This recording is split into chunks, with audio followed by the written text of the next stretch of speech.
custom. Yeah. This is for the headlight. You turn your headlights on, these guys come down. Get out of your home! Back when I was in high school, man, this was sought after. This is a big job for us. This is so compact here. We're going to work with the existing floorboard. Very, very good. This thing is going to be a beast, just like the Wrecker, man. The 52 Wrecker started last year, and we're just now putting the rolling chassis and the body together. Darryl, gotta go on down. Are you liking it? Trying not to cry. I'm Bill Carlton. I built my first truck when I was 16. And ever since, me and my guys have been out here creating with our hands. Building the biggest, lowest, baddest custom trucks and cars in the game. People don't come here for what they need. They come here for what they want. This is Texas Metal.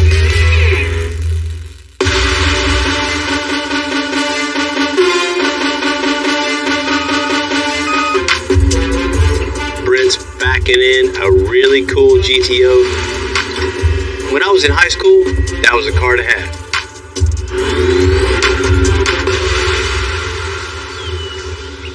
Hey, Bill. What's happening, fellas? Hey, Bill. It's great to meet you. Nick. Sebastian. Yeah. Nice to meet you guys, Great to meet man. you, too. Yeah. So is this one of you guys? It's both of ours. Both of you? Yeah. Like a timeshare or something? Yeah, it's like a timeshare, actually. Yeah. My brother bought it when he was 15 in 1980. The car's been with us for almost 42 years. So, What? Yeah. I was just about to ask you if you guys bought it like this vintage, or No, it was a piece of junk when we bought it. Yeah. 42 years ago. 42 years ago. Yeah. You know, back when I was in high school, man, this was sought after for sure. I mean, this was the one you had to have. But those wheels, that size tire.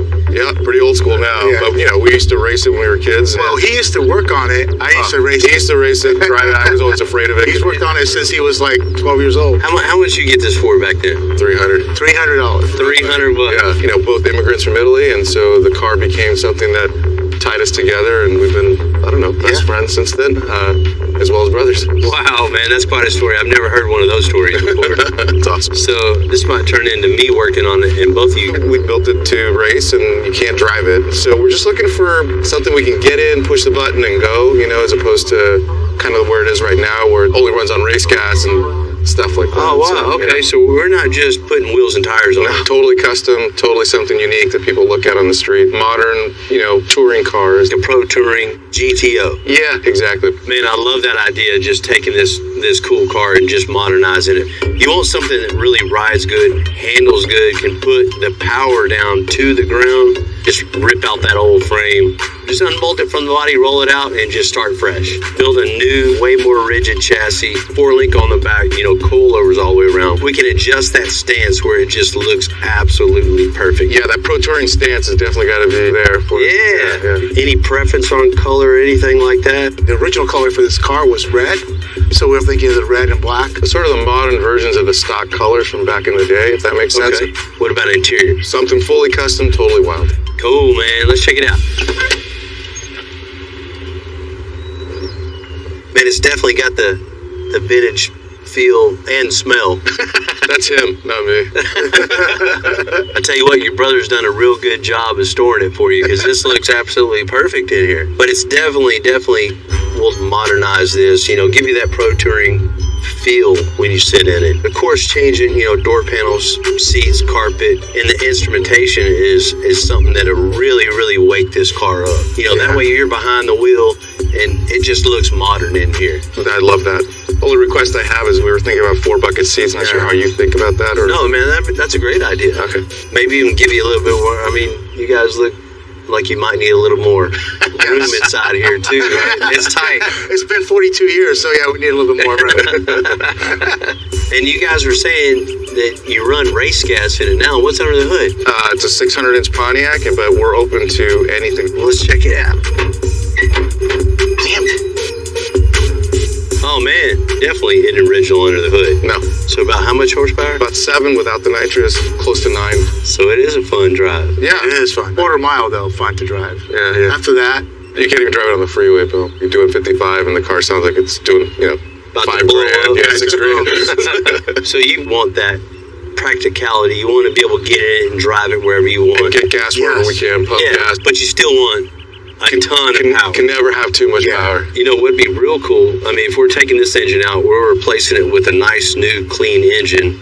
Just to, man, when you pop the hood, you're like, just wow, that's just super clean, simplified. That sounds great. I mean, that's what we've always dreamed about, having something like that. Well, if you guys are ready to make it happen, let's go. Yeah, thank you so much. Come on with it. All right. Definitely a cool car. Thank you.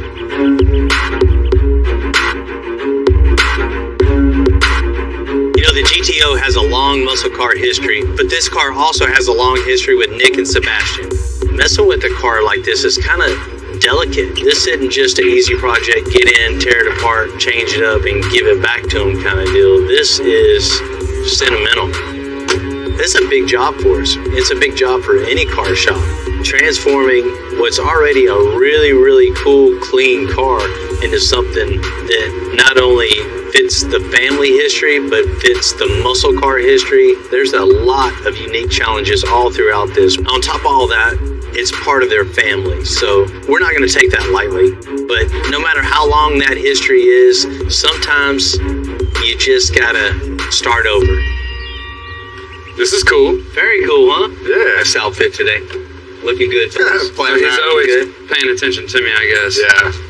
He texted me and asked me when I was FaceTime. That's what it was. Their two brothers own this car jointly. They bought this car back when one of them was 14 years old. Oh, wow. You know, the guys are getting older now, and they're tired of working on it. You know, they've been working on it their whole lives, right? Right. They want us to work on it now and build them something where they can just get in it, go wherever they want to go. So we're going to turn this into something really, really cool, super low to the ground, modern everything. So we're going to build a new chassis, all new suspension, brand new LT4 in it, so it's going to have a ton of horsepower, 10-speed transmission, so it can drive wherever they want to go. I mean, the interior looks almost perfect. It looks great. Yeah. Right. They spend a lot of time, you know, fixing every little single piece in there just for us to tear it all out. And all new interior, all new paint, all new everything, 100% all custom. All right. It's definitely going to be, you know, one of a kind. Yeah, no, this is going to be a cool one, man. There's a lot to do on this guy.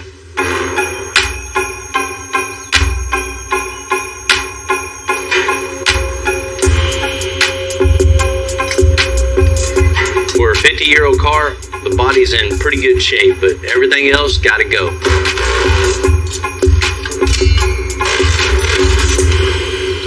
Just going through and getting everything that's going from the body to the chassis right now. Getting everything out of the way, making sure that we're free. That way, once we get these body bolts loose, we can drop it down, take what we got to take down out there, and then this body will just separate, come right off the chassis, and then we'll be able to roll it out.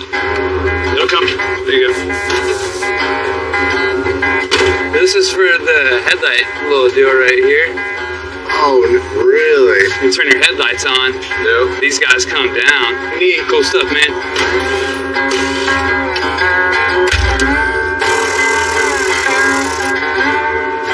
Oh yeah, a bunch of juice in the juice box.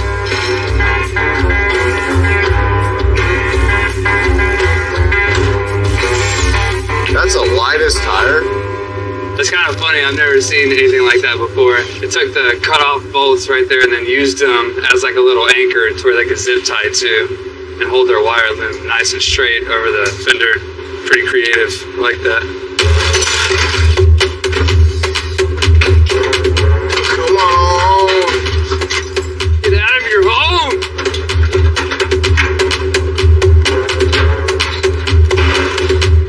That's not the correct way to do it. A rat's nest. I wonder how fast that rat went.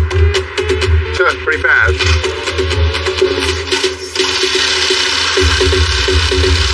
Bump it, bump it.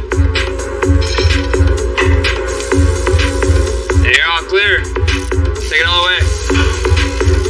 Oh my god. Dude, this thing sucks. This thing sucks. Oh, it's slippery.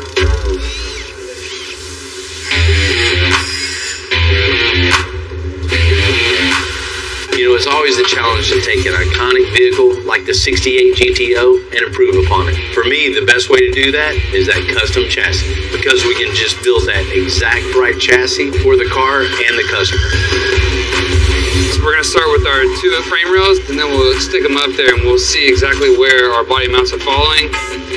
Then we can start building the whole chassis as a whole. We're gonna do this chassis just a little bit different.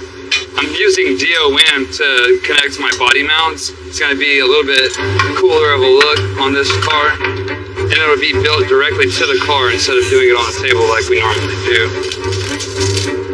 We made some marks, so I know exactly where the center of my very first body mount is gonna be. So I can transfer that on both rails right here, and I can use that point to measure off of everything else I need to build.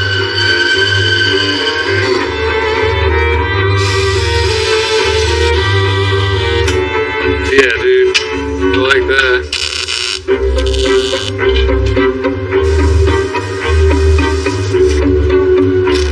Alright, cool. So now you can see what we've accomplished here by adding the DOM with the through bolt. So I get a 3/4 bolt, put that in there, and once I get that established, I can make my mark for the other 4 body mounts that we have to do. Get it all connected and keep moving with our chassis.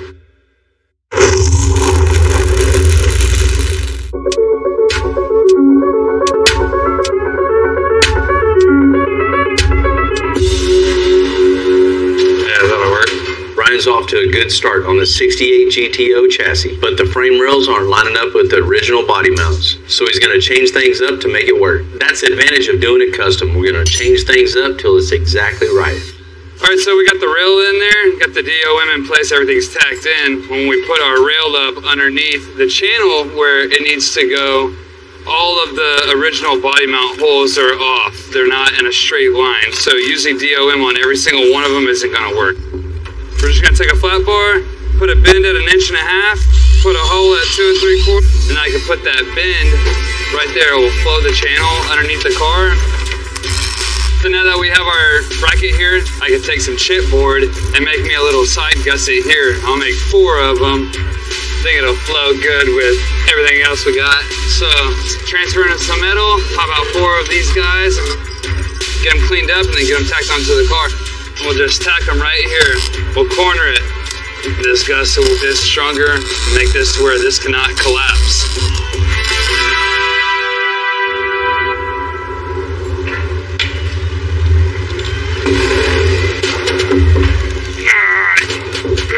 Bar. Stop. Inch it down. When I look back to where we started over 25 years ago, we're mostly doing custom suspensions. But we grew and grew to where now it takes over a year to do ground up builds. There's so many steps of doing the really, really big ones. And there's definitely been a learning curve. Yeah, my tabs are inside a brand. The 52 record started last year. And we're just now putting the rolling chassis and the body together. Go down. Gotta go on down. I look at it this way. We're in the business of making customers' dreams happen. Slow. You gotta go back. That's it. Thank y'all. You can barely fit a piece of paper in this fire. The more time and effort and skill we put into all of them, the more excited I get to get them done and get them back out on the road.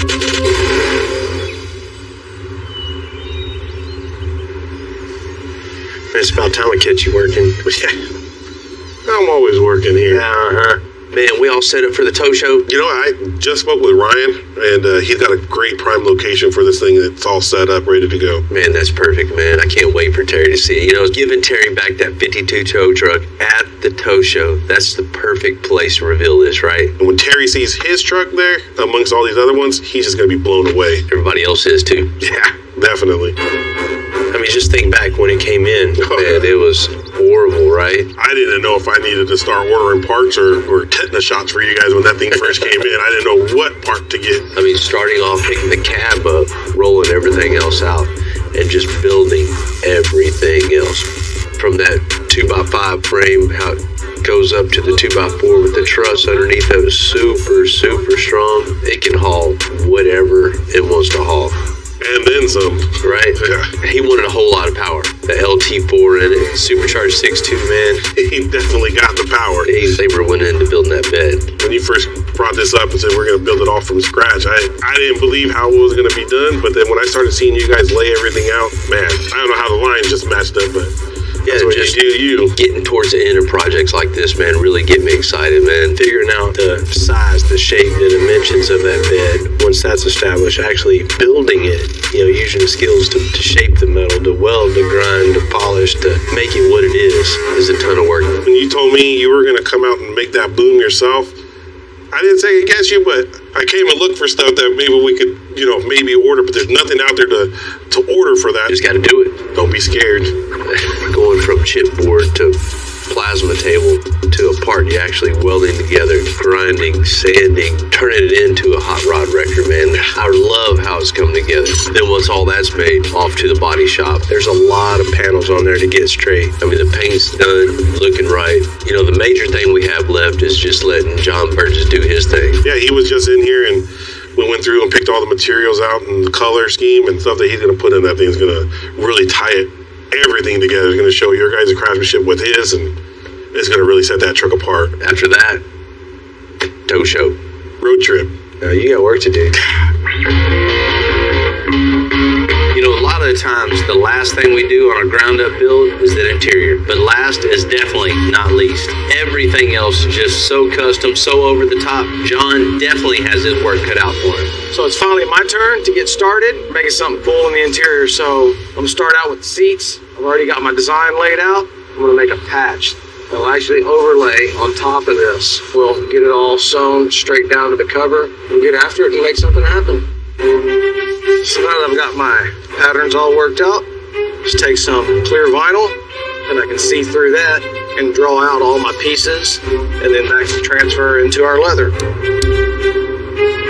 It takes time to make sure you get everything laid out and straight, because if you mess it up here, it's messed up all the way to the end. It's probably one of the more tedious processes, but it's one of the more satisfying for me too. A few more pieces to do, so same process over and over and over until I get all the pieces mapped out. Next step, start transferring this onto some leather, get it cut out, and start sewing this puzzle together. Something's going to complement the blue on that truck really nice, keep it looking kind of retro but still modernized.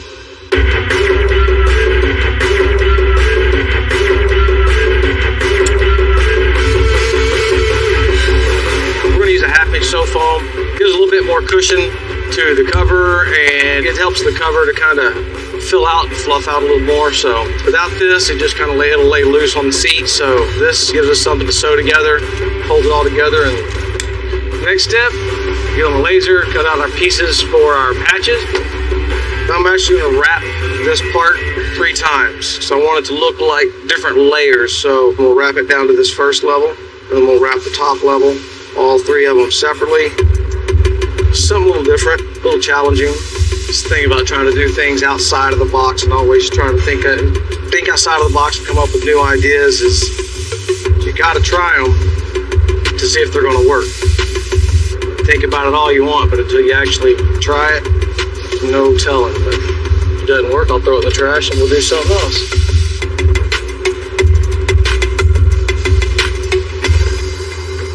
One upside to it being so hot around here is it doesn't take as long for the glue to dry. Downside, not as nice of a break. Inserts are all finished up, so now it's just helping to lay the seams down, make sure everything's where they need to be. It's kind of like ironing your clothes, you get a little bit of steam, go through, iron out everything, get it laid in nice and smooth and flat where it needs to go. Next thing I'm gonna do, about 135 degrees out there right now, so let Mother Nature do her job for a little while.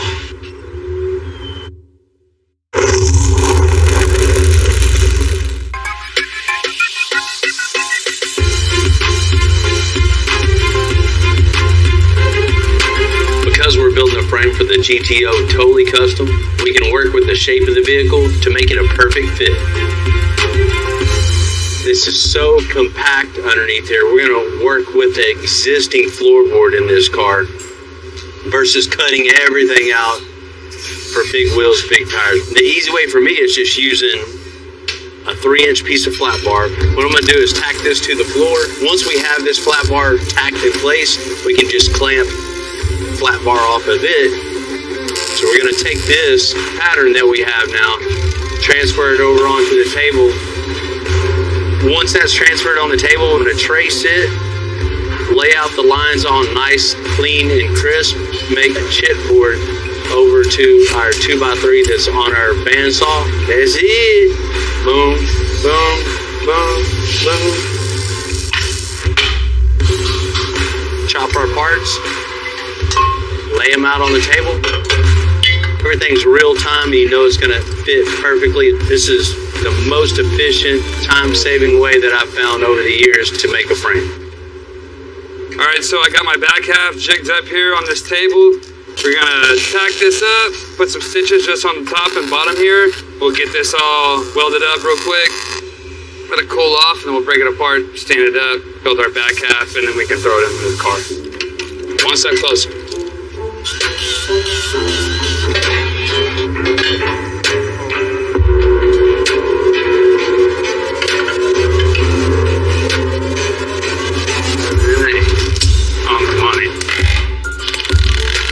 So I got it all stood up and squared up. This is what our back half will look like, minus some cross members. I'm gonna make some just temporary 1x1 pieces to connect these. And then we'll make our back section back here that connects the two. Very, very good. Like. All right, so we got the rear member made. Everything's level, everything looks good. We'll get it put over there and we'll see what changes we need to make, if any. And if not, then we'll keep on moving along. Yay.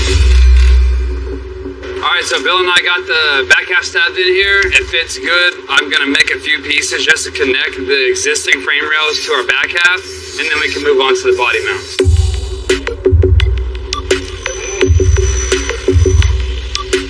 Getting started on the subwoofer enclosure for the 52 record. The owner is kind of a tall guy, so we don't want to lose any leg room in here. So the challenge that we're going to have is finding enough airspace for this enclosure without encroaching on the cabin space. So we're going to do some modular work here and try to build a box that'll fit down inside of the pockets in the back. That means the box can be smaller. I don't have to make as much room for the magnet. The magnet can just be out there doing its own thing. The best part about building things like this is there's no rules, no right or wrong. Come up with an idea, build it the way you want it. It's really nice having that freedom around here. It gives me the opportunity to be more creative. I really enjoy what I'm doing because I get to do what I want to do. Put all this together, make it all one solid piece so we can take it out of the truck, take it back over to the trim shop, and finish building it. So far, everything's worked out really nice. You know, it fits in the truck perfect. It's going to be nice, fits behind the seat, be able to have the subwoofer, won't lose any kind of movement in the seat, so tried to work out really good. All right, fiberglass is dry. We got the box out of the truck. We can work on the bench now. So next thing, take a piece of plastic, heat it up, mold it to shape it to the top. The woofer needs a certain volume of airspace in order to operate properly, so it really doesn't matter how it gets it as long as it gets it. So nice, tight squeeze in there. Takes up almost no space in the truck, but yet we still have enough airspace for the woofer to function properly. The majority of all the body work is hand sanding, mainly because everything has contours and shapes and nothing really flat and straight to it. Every now and then you use blocks, but you really can't use a machine. You start using machines and it digs in, you don't get a feel for it, don't know where you're headed.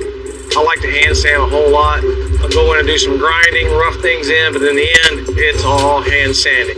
There it goes. Like a glove. So that's a perfect fit. Everything's working out exactly. Look for the armrest, forward, into the center console.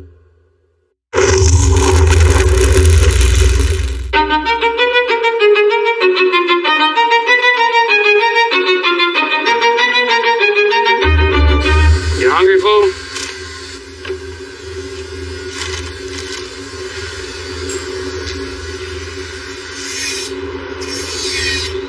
The rear half of the frame for the 68 GTO is connected to the body. So now we can move on to making the front half. All right, so we got everything in the back done, and it's a good time to move on to the front, tie all this in together, and we'll have one full complete chassis before we start suspension. So I'm gonna grab some 2x5. I got my stands here. Put that 2x5 down here. I can put my cross member directly on that. I'm gonna draw a string line down the center of the car right here, and that way I know exactly where to put my front cross member. That way when we build our control arms out, that the track and everything is straight. Getting this centered right here is very crucial to building this chassis out. For the cross members that we make, it's already set up with the right points for our lower control arms. We'll take this, draw some center marks up on it. Alright, now I got my temporary braces in here holding the front cross member exactly where I need it. Come out here and then we'll be able to tie in our upper frame rail with the lower here. And then we can add some pipe or do something else, tie it all in later.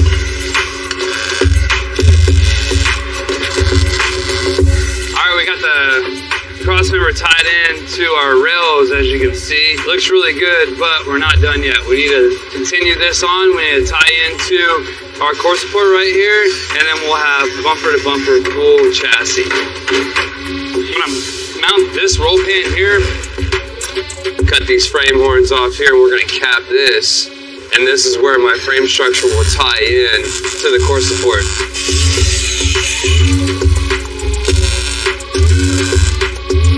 I think that'll do. Now that we got all this established, everything's good. Chassis is complete now, minus suspension.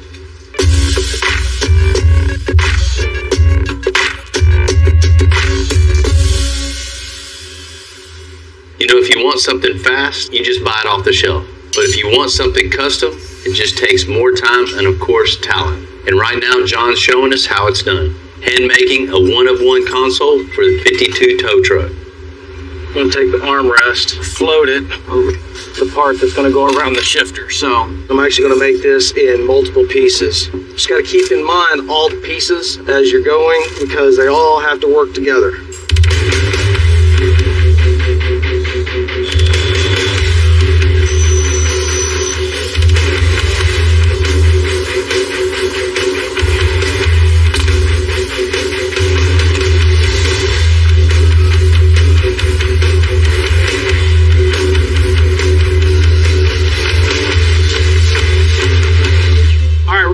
First half of the center console put together, glued up, worked up, ready to go.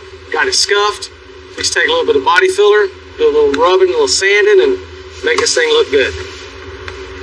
So I'm going to use a little bit of this fiberglass reinforced filler just to give it some strength, and then we'll go back over top of it with some regular body filler. It's easier to sand and easier to work. But to start off with, I'm going to use this. It's another one of those quit while you're ahead moments. Wipe this on a little thin, just so I didn't have to fight it too much. Makes it easier to sand. So all I'm doing now is just knocking the hide.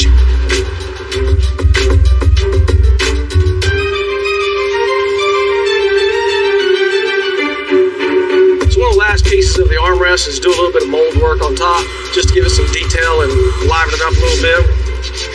So we're going to install the air ride controller and a wireless charger for your phone or any other device incorporated into this. So sand, sand, and then sand. So let's get sanding.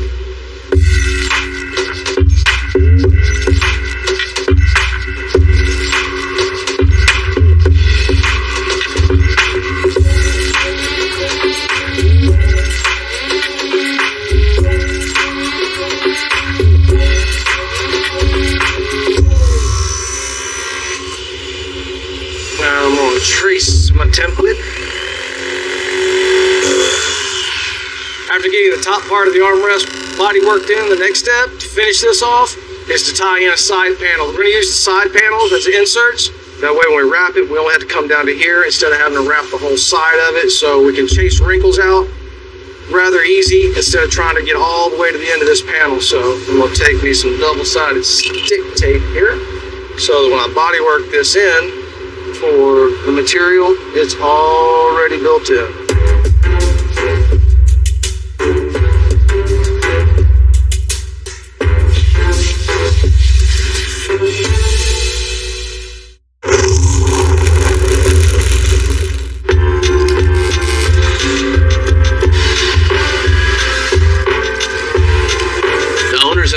68 GTO might have wanted to swap out that high horsepower for something a little more drivable, but they definitely still want some power. So we went with a Crate LT4 engine with about 640 reliable horsepower. Now to make it fit. Before we can get it put in, we got to cut the floor out to make room for the transmission. And then get our motor put in. Keep coming. It's on the chassis now. You're clear.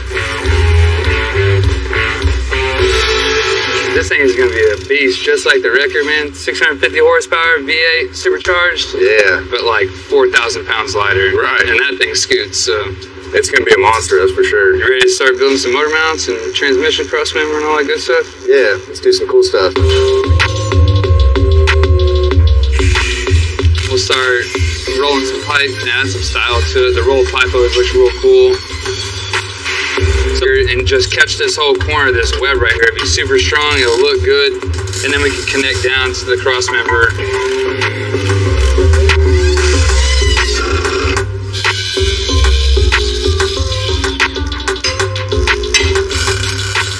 Got the driver's side motor mounts done, so we're gonna jump back to the transmission cross member, start getting that all done.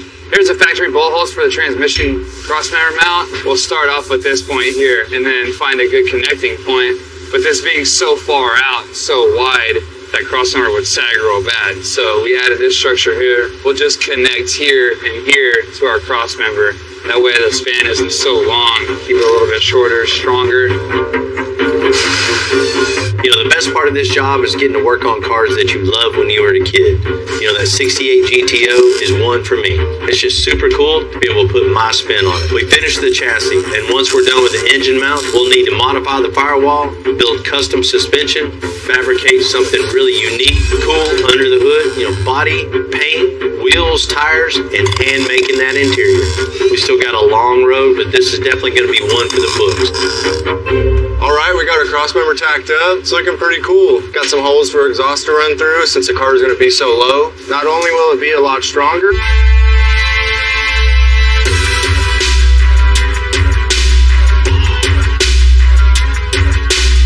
luckily, we don't have to wait much longer on that 52 tow truck. Over in the interior department, John's taking a couple of his cool interior cues and bringing them up into the engine compartment with some custom trim pieces. some pieces of aluminum that got powder coated and painted to match the truck. And we'll just take our laser. Basically what we're doing is going to be etching off all of the powder coating and paint to reveal the aluminum down on the bottom again. Get it secured inside of the machine, close it up, and hit go. And off to the races. The finish on the part is so thick that it's going to take multiple passes to actually get it all cleaned off and get down to the metal. So 2 passes, we'll see what it looks like. It should be cleared off. If not, we'll just hit it and make it go again. 157 gigawatts, however hot that is. It's like a butt load. All I know is it's hot enough and I won't put my hand underneath it. Bill wants to try to get a tattoo by it. Your free tattoos after work. I've only had a laser cutter now for maybe about a year, year and a half. But in that year and a half, it's really changed the game, design and build. Plus, it saved me a lot of money and a lot of time. And I've been able to do things that there's no way I would have been able to do on my hand. There's no other way about it. It's just been a lifesaver. And complete.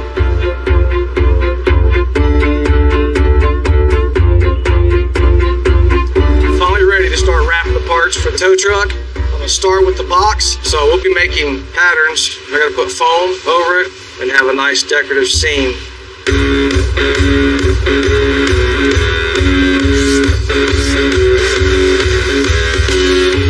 It's one of my favorite parts of the process, but this was going to be pretty difficult. We've got some pretty big contours, steep edges, just a lot of things that this vinyl is going to have to do in order to lay in where it needs to. So it's got to be unique, it's got to be one-off. So that's part of what makes this thing fun, makes it a challenge, and at the same time, makes it a pain in the butt.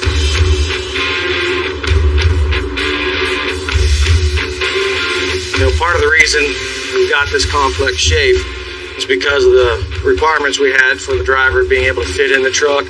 We couldn't really cram it all behind the seat, so wasn't a whole lot we could do. We just have to for the customer, so they needed the room, we'll give them the room. This would be the hardest part. So you got to kind of work here and hope I can stretch here to a point I can split it and then tuck it.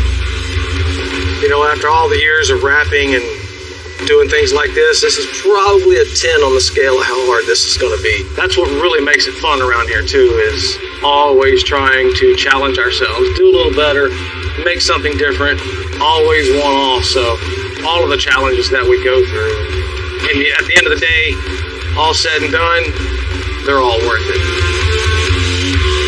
All right, everything's built, everything's wrapped, everything's ready to go. Here at the shop, we do a bunch of builds. But getting into the bigger builds is always something that you really got to step back and take a minute. You know, those jobs that take a year and over a year, there's thousands of hours in those. When you get that invested in something, it just becomes special. It's almost like it's your build. And it's not just one person. We can have, 5 or 6 guys work on one vehicle. So we all kind of have to have the same understanding, because he's got to be on the same page as the painters and with Bill. And I mean, you can't have like a Lincoln in the front and a Honda in the back. It's gotta match.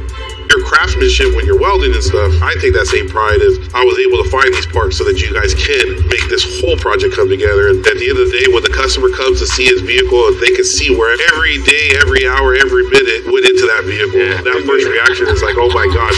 Oh, listen to that. Oh, look at that. That's when you know you did a great job on that vehicle. Yeah.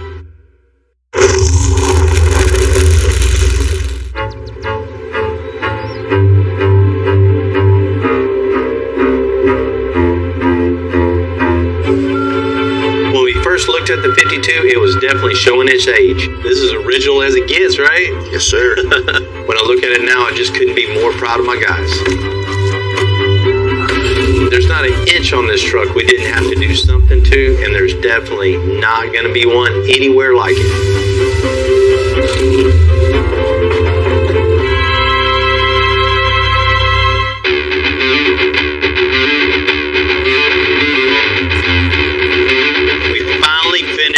Terry's dream truck. You know what better place to give it back to him than the Fort Worth Tow Show? It's kind of like the SEMA show is for cars, this tow show is for records. Terry, what's happening, Bill? How you doing, man? I'm good, buddy. How are you? Man, I'm doing good. I appreciate you meeting me out here in Fort Worth, man. It's kind of funny when you invited me to the show I'm at each year for my business anyway, so I hope you got a surprise for me. Man, I actually do. I know it's been quite a while since you've seen your truck. You ready to check it out? Yes, sir. Come on. Oh my God, Bill. It's beautiful. Are you liking it? Trying not to cry. I can't believe what I dropped off is actually this truck sitting here right now. Right? It's hard for me to fathom. It's got a little transformation, right? Yeah, just a little. But that's exactly what we were shooting for. You know, Terry, when the truck rolled in, there wasn't much salvageable on it. So basically just picked the cab up off the frame and just rolled everything else out. Underneath the truck, we started out building a whole new frame front to back, and it's all made out of 2x5 rectangle tubing, then tapers down to 2x4 in the back. You know, when we were building the frame, we had to incorporate that air suspension in it so you could raise and lower it.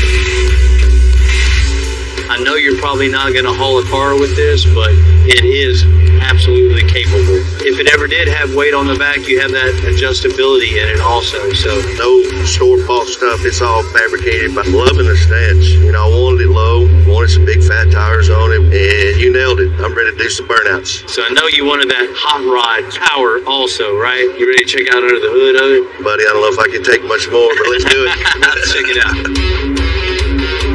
Oh my God, Bill. I asked you for a big engine, 6-liter plus.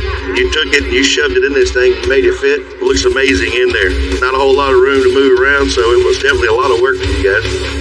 We had to do a little bit of configuring to get this sucker in there. I can only imagine. All the hand bent tubing and everything underneath it matches, everything just sets off something else underneath the hood. You can keep looking all day long. Right?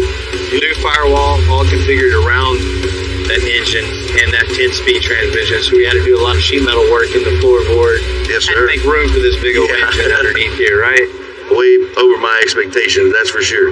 Man, I always like killed hearing it. that. Y'all killed it. Man, Terry, I can tell you got an eye for custom work. Yes, sir. Let me show you what we did inside the cab. All right. Oh my God, Bill. That is beautiful. You guys did a great job keeping the old school feel, but putting the modern technologies in it. There's a lot of upgrades in there, right? New carpet, new seats, new headliner, door panels. John Burgess gets down there. That's a work of art. Of course, the radio looks old, but it's all New technology. You kept some of the original dash in there to keep the old school look, so best of both worlds. Yeah, man. I know if you like that. I got something that's special in the back. You're killing it so far, buddy. Let's check this out. Definitely not what was on it when I dropped it off. Man, absolutely not. All this is 100% handmade. And, you know, the challenge on something like this, Terry, is really getting back and seeing what design is going to work for this and to make it look like it all flows in one cohesive unit, right? I've never built a record bed before. We've never built a record boom before or, you know, a pylon like that. It's sharp. It looks like it should come that way. And that's the whole point of building something like this. It's one of a kind. It's one of one, and it's mine, and I'm proud for it to be mine, and I'm proud that Bill and them took this job on, and I just can't say enough about the work these guys did on my truck. It's a labor of love, man. And to get to be able to create something like this out of nothing just is really, really cool. You know, I can't thank my guys enough for stepping up, doing what they do, having the passion that they have, and just having the skill set to do another great job. When I dropped this off, I told you I wanted a show truck, tow truck, and this checks off every box.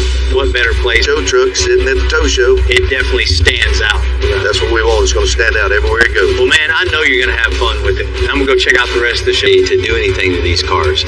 It's like any other car. It just has a dancing horse on it, you know? Has nothing like I've ever seen before. We got a really cool GTO we're working on. Totally custom. And let me guess, that thing is going to be low to the ground. I didn't even have to say that. You ready for this? Oh my God, this looks sick. I'm Bill Carlton. I built my first truck when I was 16. And ever since, me and my guys have been out here creating with our hands. Building the biggest, lowest, baddest custom trucks and cars in the game. People don't come here for what they need. They come here for what they want. This is Texas Metal.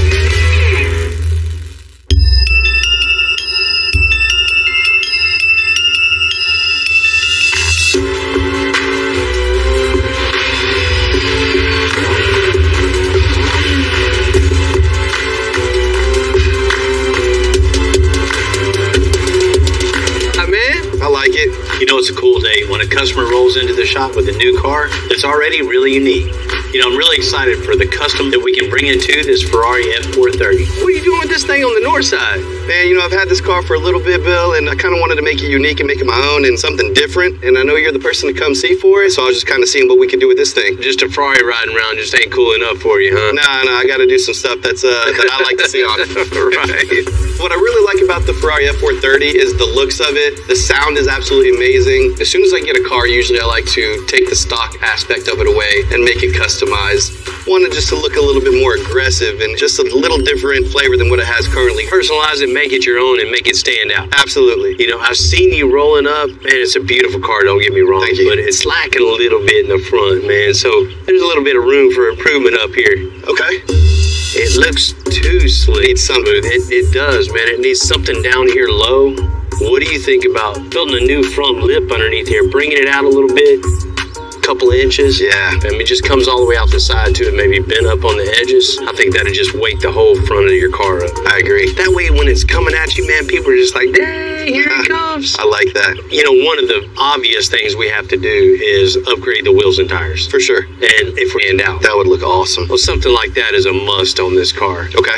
And you gotta get the stance just a little bit lower too, right? Yeah, I agree. All these streets around here aren't made for a car like that. No, it's not. A low car that we're gonna make even lower with a new front lip, right? Yep. So what do you think about putting air suspension on this so you can just drop it on the ground, then you can raise it right back up to get around those potholes? A bagged Rari? You can do that to this? Man, absolutely, man. Where do we even put the tank? Well, that remains to be seen. Okay. That's the way to go on this. I mean, to have that adjustability, man, we got you on that. Whether it's a full-size Chevy or a Ferrari, it doesn't matter. Bagging this thing is no problem at all. We'll make it super reliable, we'll make it ride really good. And this is what we do here, so, you know, that's not a problem at all. A bagged Rari in Houston? Yes, sir. Can you picture that, man? And I'm pulling excited. up and then dropping that on the ground? Yeah, the visual's there. So front lip, wheels and tires, and an air ride suspension on this thing. You wanted something to set you apart from everybody else, right? I did. Well, it don't get any cooler and more personalized than that, right? Man, I'm super excited. That's gonna look amazing. You ready to get it going? I'm ready. Let's make it happen. All right, Bill. Man, it's gonna be cool. You know, there's no argument. Ferraris are a cool car, but they all pretty much look the same. Right out the be a lot cooler, but you know, there's gonna be somebody that's gonna park theirs right next to you and just be the exact same, surpassing the normal quality, the normal engineering. You know, they go above and beyond on that. You know, they exceed every expectation on that. But when it comes to customization, that's where we go above and beyond. Most people, when they have a high-end car like this, they want to customize it, they put wheels and tires on it, maybe wrap it. That's not going to cut it. You know, the owner, he wants some actual customization on this. He wants something a little bit more. He's in the right spot. I got a thing or two in mind. I'm not real sure why most people are afraid to do anything to these cars. You know, if you want a cool car, you do what it takes to make a cool car.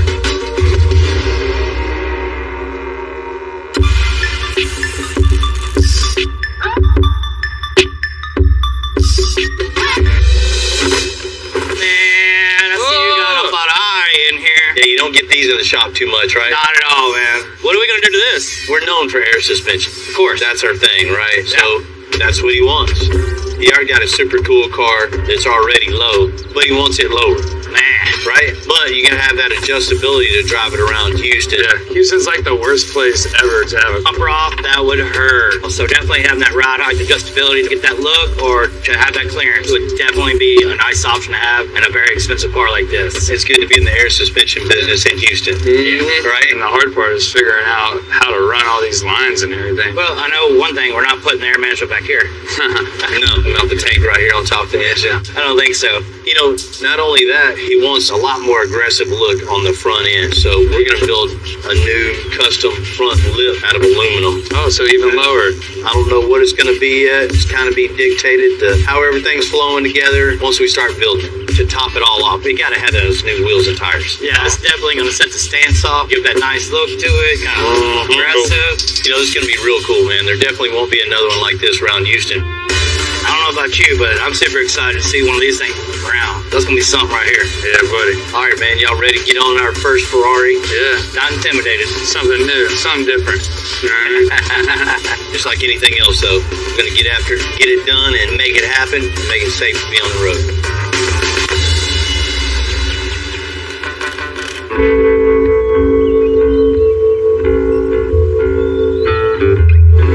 This thing will probably go up so high that we need to get a 6-foot ladder. I can put a whole nother... Alright, first things first with just about everything we do. We'll get the wheel out of our way, get all the wheels off. That way you get to what you're working on. You got all your room. There's nothing in there anymore. I already got that one. I was just making sure y'all were paying attention.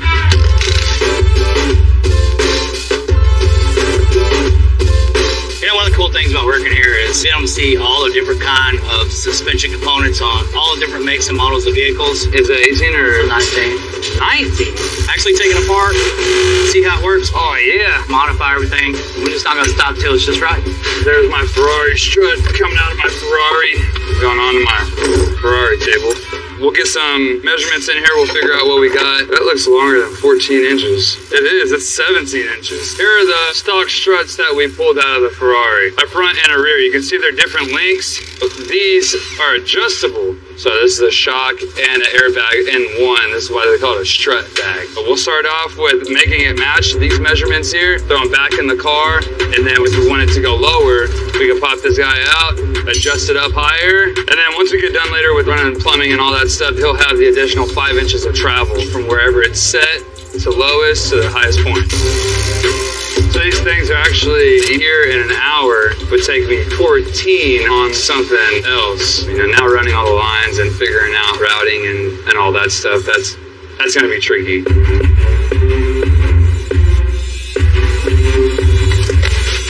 These cars like Lambos, Ferraris, a lot of these real low cars, they'll have these belly pans completely covering the whole underside of the cars. All your members and rockers and everything. This keeps all that stuff safe. Plus, the aerodynamics keeps the wind from getting up underneath the car. So we're gonna take this stuff loose, let it hang, and then Jamie and I will be able to see exactly where to run these lines.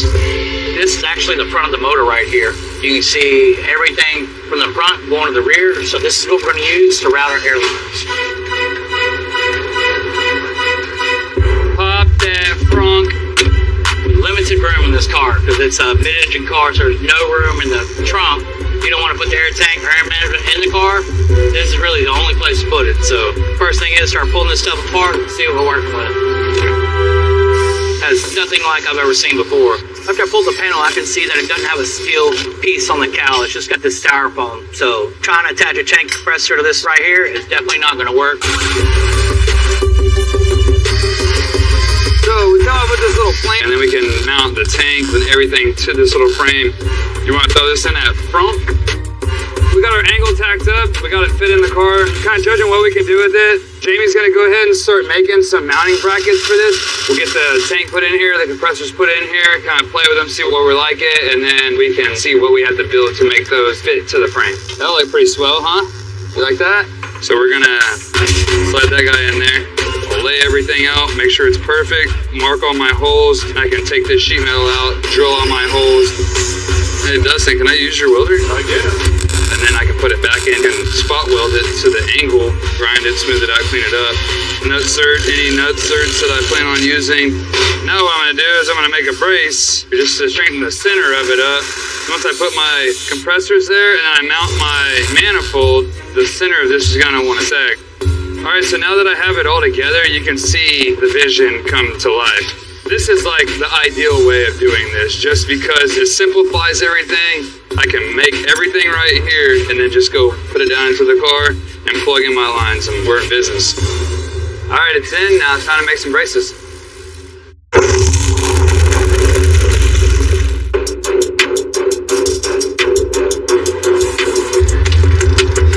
You know, it's not every day we get to bag a Ferrari F430. One of the biggest challenges of the suspension setup is figuring out where all those air lines go. The struts on the Ferrari have a lot of movement, so you can't run a hard line into the bag.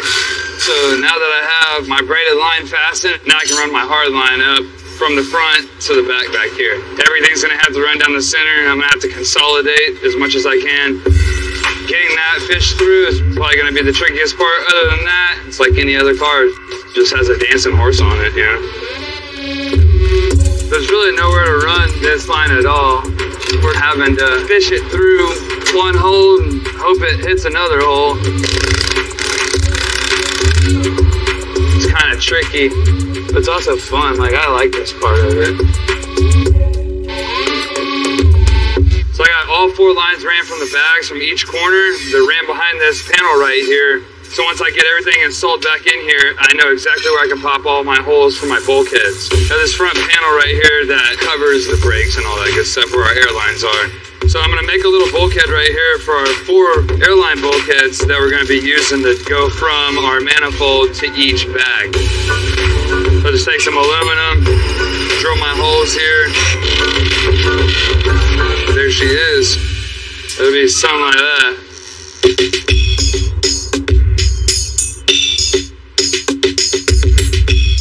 So I was strolling through the shop over there a little while ago, checking out that beautiful Ferrari. They're doing a great job on it. They got this bulkhead here. Not bad, but it is a Ferrari, so figured we dress it up just a little bit better. I'm gonna take a few measurements, draw this up in the computer, then I'm gonna cut a piece out of acrylic. We're gonna have the logo in it, lines around it, just to dress this thing up a little bit so it's not so plain and boring. All right, everything looks good. Let's run it.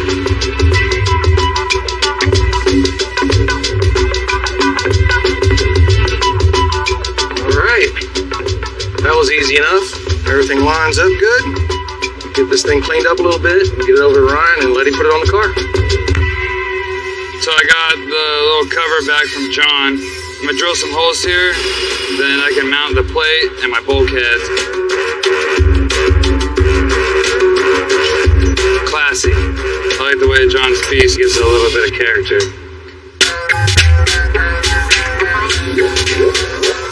You know, today, Marcos, a longtime customer, good friend, invited me out to his house to see his car collection, and then we're off to a high-end coffee and a 68 Ranger for him. Good morning, man. Morning, dude. Man, I appreciate you having me out, Marcos. Thank you for coming, Bill, and give us the support like always. You got quite the collection. How do you pick which one you're going to drive, man? Well, man, it's a little hard sometimes, but it's like the best thing to do is just to take them all out and take every single one. You know, Marcos has a really impressive collection, from Lambos, Ferraris, Porsches, and even to Paganis. Pagani is like art on wheels. Absolutely, man. It's kind of like what you do. This is basically Bill on the hypercars. Definitely, man. So what you got going on the shop, Bill? Man, we actually got a Ferrari, a F430. Nice. Totally custom front bumper, one off. So now you're working on exotics. Some Black Cars and Coffee, they give you some inspiration. Yeah, I like it. yeah. So what else that you got going on? We got a really cool GTO we're working on. Totally custom. I mean, every part and piece has all been touched. We got it all stripped down right now. We got a new frame built. Mounted a brand new LT4 engine and trans. And this V8 should be getting about 650 horsepower. Now we can get moving on our custom suspension. And let me guess, that thing is going to be low to the ground. Absolutely. Yeah, for sure. I didn't even have to say that. Once we finish the suspension, we're going to move on to building this unique one-off engine bay. Then we can get it off to blast. When it comes back, it's going to be a ton of body work and a full custom interior and paint. Man, I'm sure after you guys get done with them, it's going to be a really, really unique piece like everything that you guys do. Keep that motivation going, and I got a little surprise for you. You ain't driving your truck today. I want you to drive the Ferrari today, bro. Man, let's get it.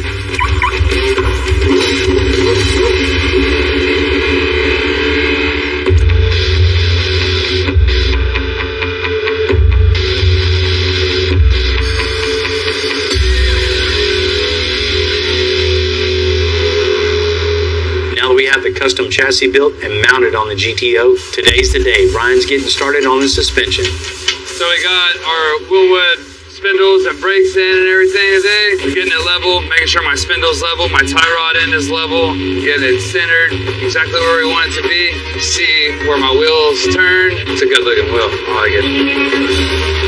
Got this little half by half right here and tack it into place. Make a little mock-up.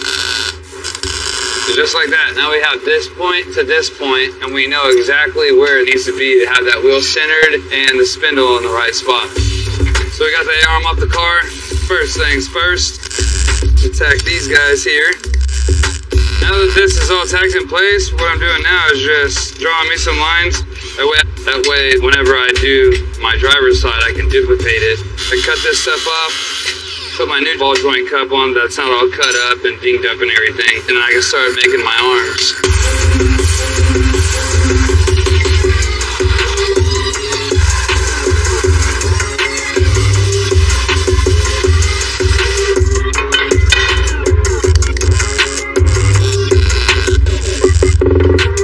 Man, the control arms came out really nice. I like the way it looks with that rolled pipe like that. Way better than just straight run, normal stuff. Now that the lower's in, we got it set up. We can start working on our upper control arm.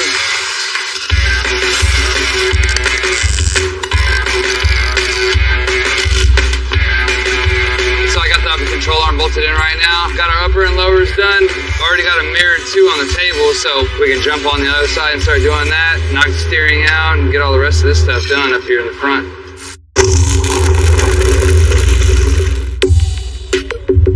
On the bigger builds like the 68 GTO, I consider every step forward a big step. And right now we're almost done with the front suspension. The last little part of the front suspension is mounting the coilovers. So we got our control arms notched out. We got our thick wall DOM. So we're going to place this. We'll have a place to mount to. So these washers in here simulate our coilover width. Weld it all in place, slip the all thread out, and we got our place for our coilover to mount on the lower control arm. Now we're gonna move on to our upper mount, and that's gonna go on the top of the frame. We'll have it come over a little bit so that our coilover spring never rubs or impedes throughout the travel of our suspension. We'll get some tabs drawn up, transfer that to metal, come and try it out. So I got all our tabs cut out on the bandsaw. This is all done by hand, so there's little differences between every one. So I went ahead and stacked them all up on the table, clamped them down, and then I'll buff them all at the same time so that they're all identical whenever we go to put them on the car. Even though they're handmade, hand-built, they'll still be all identical. We got our template with our hole location in it. We're gonna put that on here, center punch every piece, and then drill those to 5/8 for our bolts on our coilovers. I'm just stepping up the sizes as I go.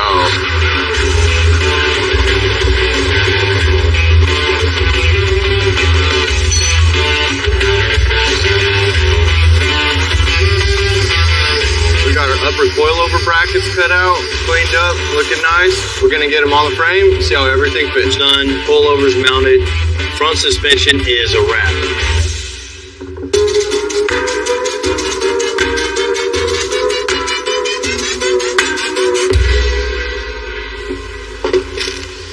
We've been bagging cars for about 30 years now, but this is the first time we ever run airlines on a Ferrari. And this is part of the challenge and the fun of working on this thing.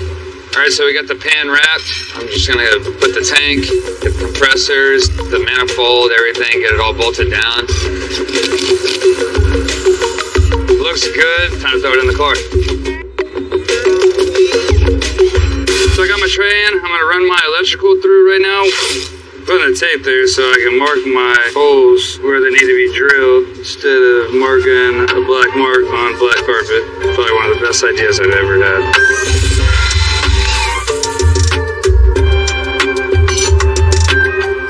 It's time to do some airlines now. It's the cool part. I just get like a rough measurement of the route that I want to go and start bending. If I like it, keep it, move on to the next one. Whenever you open this, the first thing they're going to look at is the lines. So if you just got a bunch of plastic line throw in there, it's just going to ruin the whole look of it. Doing a hard line is a really slick idea, but you can measure and kind of have a good idea of what you want, but what you think is going to work is not going to work, and you got to scrap it and start all over. Really, it's just aesthetics, kind of trying to continue the look of whatever you are building at the time. Trying to find a good groove to get in, and once you get into that, and everything just seems to kind of start falling in place. So I got all the airlines done, coming from my manifold up to the bulkhead on the firewall. Looks real clean, got their logo, got all the Ferrari stuff in here. Nice little display whenever he pops the hood open. All I gotta do is just plug up my accessory wire, put air in the bags, make sure I don't have any leaks, and man, we get this thing on the road. You ready for this?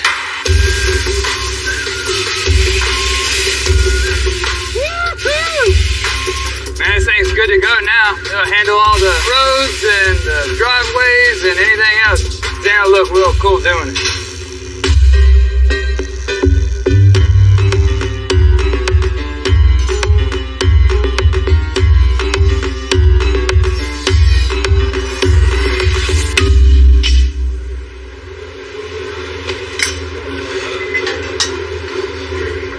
You can see somebody's already fixed this. These things are super low to the ground. Looks like it's shoved across a couple of sidewalks with a drill. After being around all those Ferraris with Marcos, I got to thinking about the best ways to changing up that front bumper. We want something really, really cool, so I'm going to have Jamie make the lip out of aluminum and make it a lot more aggressive. Okay, so I've got the skid pans taken off now. Next, I need to get my dimension for where our skid plate's going to go for the front that we're making. Once I get that cut out, go ahead and sand this edge. Put it up on my jack stands right here. So I'll put these in the corner real quick. You know, it's real sharp. It's about to save my eyes. So Bill's got this mocked up right here real quick. We used the pieces that we cut off the bottom of the factory bumper for our template to trace. So Jamie's about to cut this out, and then we'll see how it fits. Putting some dish soap on here actually helps when you're cutting aluminum because the aluminum gets hot. This will make it not cake up on your blades. So you know it's got multiple purposes. Clean the dishes, you can cut aluminum, wash ducts, you know, does it all. You know, you can't really just put this piece of aluminum underneath the car because it's all wavy. So we're going to screw this aluminum tubing. It's extruded so it's perfectly straight. Just put it underneath the car, and it should be a nice straight edge to build everything off of. We're about to attempt to do this. I've never cut a Ferrari bumper all up. No, I don't know what's behind this. I don't know the inner workings of the framework. The thought process is cut this up and then figure it out along the way. I'm really excited about cutting a Ferrari bumper. Well, the reason we're doing it this way is because we don't get very many Ferraris in here. We don't have a template for this. Shoot, that's most stuff we do. You know, you have that general idea, but one idea feeds on the other, and then you eventually connect all the dots and something special will come out on the end. I have to say, we're past the point of no return. Alright, everything looks good. It's all symmetrical. Now we can actually start bringing Bill's idea to life. So the most important thing is, now I can say I cut up a Ferrari bumper.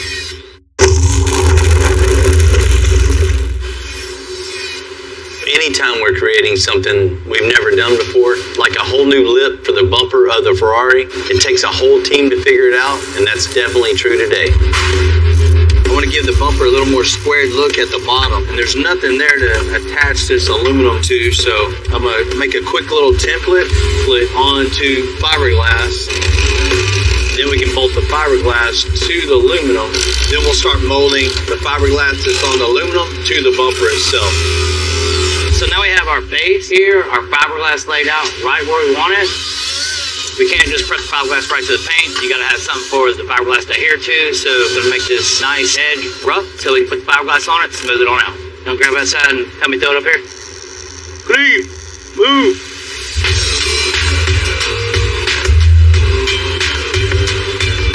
I think we're going to leave these air intake pieces because the radiators for the car are actually right here. So we can't restrict this at all. Establishing what that opening is going to look like is going to be the first step. Then I'm going to have John Burgess cut out some acrylic trim pieces, and then we're going to incorporate the trim pieces into the bumper and build out from that. Well, you know, it's never a dull moment to shop. Come over here, you can find cars cut in half, or you can find a Ferrari with the front end cut off of it. I got a template. I see I've got some parts to make, so we'll go get on the computer and do some drawing.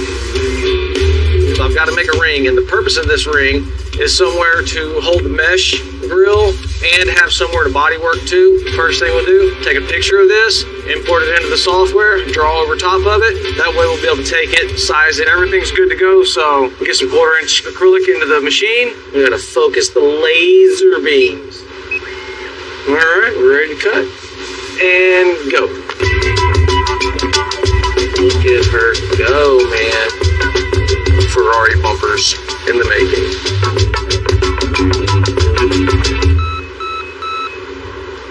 Microwave's ready. All right, so these will work. We'll take some glue, glue them together. That's going to leave us a lip in here to be able to inset our grill mesh. So we'll get these over to the car. You know, John made me a cool little template. We did vice grip it right here and vice grip it right here. We're going to get our outer dimensions, and then we got a nice, clean, crisp cut mark for it. So now that Bill and I have got the outer edge scribed out, I'm gonna go ahead and start cutting this out. Get this piece removed so we can start bonding our new outline on here to get the shape of this front bumper. This is actually how the bumper mounts right here. So I'm gonna have to recess these pieces, then we'll build off that.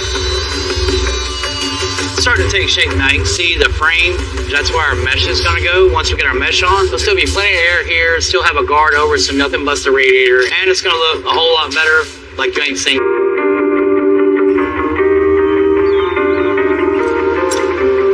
We finished up the front suspension on the GTO. Now it's time to move to the rear.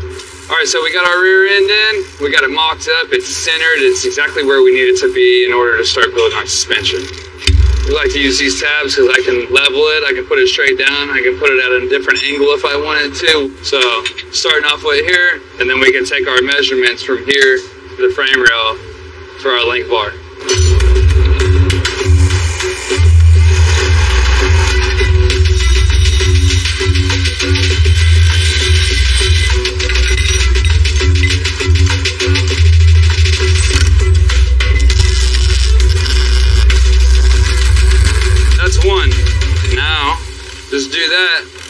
3 more times. So the reason you use a right hand and a left hand threaded heim here is so you can have your adjustment in your forelink without having to take your bolt out and do like all that whole extra step.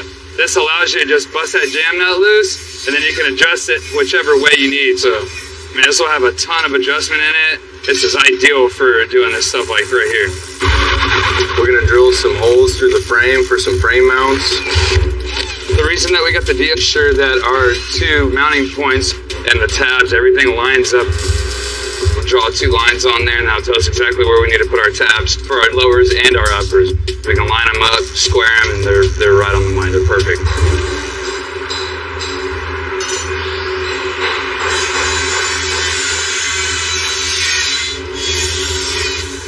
All right, so now that we got the forelinks finished up, we got our tabs, we're gonna add a cross member in here. We're gonna take some measurements, go cut some pipe, clean it up, make some bends, and hopefully we can make that match right on the money.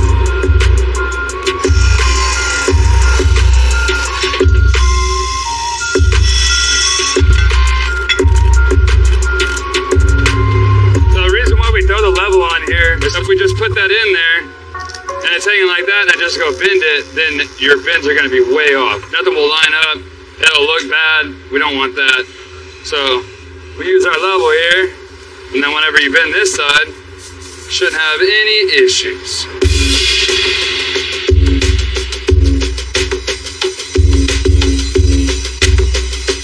Alright, I got this in here, now we got it bent. I got some marks made here with the soapstone. I got it kind of level, just kind of eyeballed it, got it pretty close. So I'm gonna have to trim it again one more time and get it tacked in.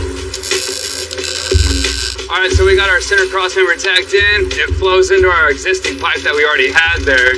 Looks good, everything flows. It's gonna clear our drive shaft. It's gonna clear the rear end over here, the tubs, the floor, everything. It's all good. I like the way it looks.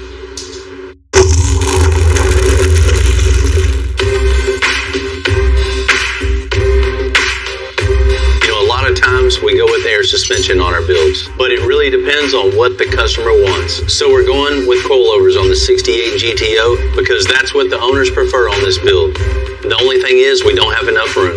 We got the perfect place for the coilover, but it's not a perfect place because there's no room for it. The floor pan of the car, we need to cut out that and give us the room we need for the coilovers. This is the last of the pipe in the whole shop that we found and had to clean it up, so we can't mess up. Hit that button right there. You can say you did something today. I did something today. I've had a piece of pipe.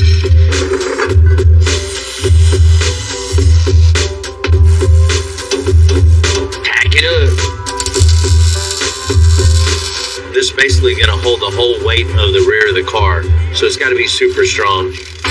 Got some tabs drawn up here. These are lower coilover mounts that go on our axle. I'm gonna have Jesse burn them out. A lot faster than me doing it by hand, for sure.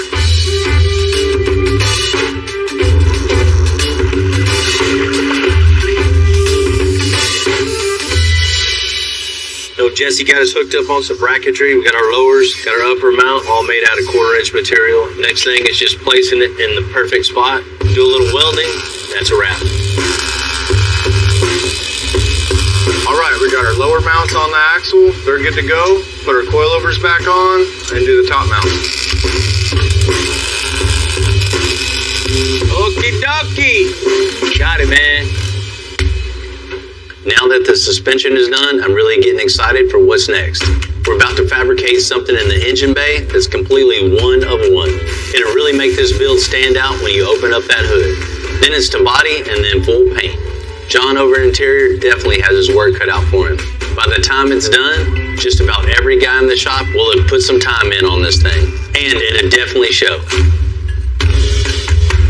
You know, the Ferrari F430 is going to get the offer started out as a metal fabrication job, but once we started cutting that fiberglass, John jumped in and knew exactly what to do. They got the front end of this car cut wide open. They called me in. It's time to fiberglass stuff together. So the first thing I'm going to do is take the acrylic rings that I made. I'm going to attach some fleece to the back side of that. It's good and stretchy, so I'm just going to get it glued down. That fleece is going to give us something to create the contour and the shape that we need, and it gives us something to hold our fiberglass. I'm going to make sure I get this stretched good enough so it's not going to sag. All right, so got to see where we're headed. We'll get that piece where it needs to be, held in place. Once that's done, lock it in place good and solid. Time to mix the goo. We're using a fiberglass reinforced body filler that will bond to the fiberglass bumper and to the acrylic. So when it's in place, it'll be in place. So in order to maintain the curve of the front of the car and all that geometry, I'm going to reuse pieces that they cut off. So we'll cut this here on this corner, get it match we want it, and we'll be able to fill in all the way through here. It's pretty important to make sure you do all your trimming a little at a time, get everything exactly where it needs to be, because we need the nose of this car to be symmetrical.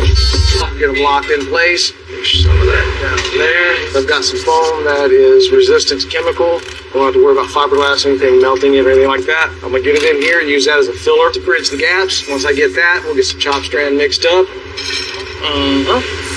Let's do this without making a huge mess. So filling this in with chop strand was definitely the way to go. Not only does it fill it in, but it gives it a lot of strength, so we won't have to worry about any crack out or anything like that. We know it's not gonna move now, so the next step is get this ring positioned where it needs to be. Yeah, just like that. Once that's done, we're going to wet this out with some fiberglass resin. And what that's going to do is it's going to give us a nice, hard, solid base. So once the resin dries, our parts will be stuck where they need to be, so we can start laying up some fiberglass mat to give this plenty of strength. We'll let that get good and dry, be nice and strong. Once that's done, fill up a couple more spots on the bumper. See if I can get this in here without making too big of a mess. I like to work in the tight spots. And for those of you following along at home, that's step 193. I'm gonna go around, wipe over the top of this with some filler. Just using my trusty razor blade here as a piece of sandpaper. It won't hurt the acrylic, and it keeps these corners nice and square. Now, you know, it was a lot of work to get to this point, but it turned out looking pretty good. So next stop, body shop.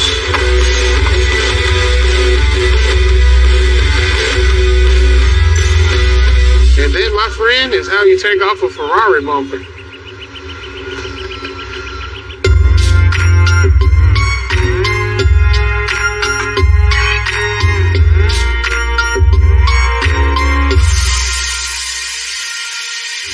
Bill and John did a good job at forming everything for me, so it's my turn to go ahead and beautify everything. First, I'm gonna take like 36 grit to knock down all the rough edges. Finish up with 80 grit, go straight into blocking and primer. Probably finish off with a 180, primer again after I get it in the booth and get a nice shiny black Ferrari paint job. Shops just focus on one type of car, but this shop, you never know what's coming to that gate. Yeah, I'm glad we don't just do restos or stick to one certain era of vehicle. We're always breaking something apart that's brand new that nobody's taking apart. One day we're working on Marcos's Lambo, and then the next day we're turning a water truck. Yeah, and like taking that old milk truck and making it a showstopper. We had like a Lotus and a Porsche. We got the Grumman, the new electric Lightning. You know, the International. Yeah, it doesn't matter what it is, new, old. And sometimes we get a Ferrari. Yeah, being able to get your hands on all these different types of vehicles, you get to see what they've done, and you can take that and put it into another build later on down the road. No matter what make, model, gear, you know, we're definitely going to find a way to make it look cool, make it stand out, make it one-off. Whatever comes to the gate, we're all in. That's it.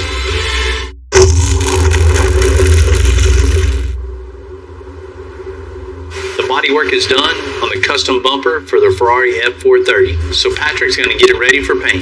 So now I'm going to go ahead and get the paint mixed. It's just a regular black, but it's made by Ferrari, so it's a little different. We got like 4 different toners in that color to make this black. The first one is black, the second one is weak white, then you have a yellow and a red. So it's just small amounts of each color to complete a black for the Ferrari. This black actually being so dominant, I don't have to put maybe 2 coats on it. It's It's a little bit different working on a Ferrari bumper. Of course, it's very expensive, but it's been a great adventure for me. The neat styling, so I'm gonna make it look real pretty. Go straight into the clear coat process. Alright, I've got my last coat clear on. Looking spectacular. Everything's proportioned, everything's got a nice gloss. After I let it bake for a couple hours, I'll go ahead and get it down and get it on the Ferrari.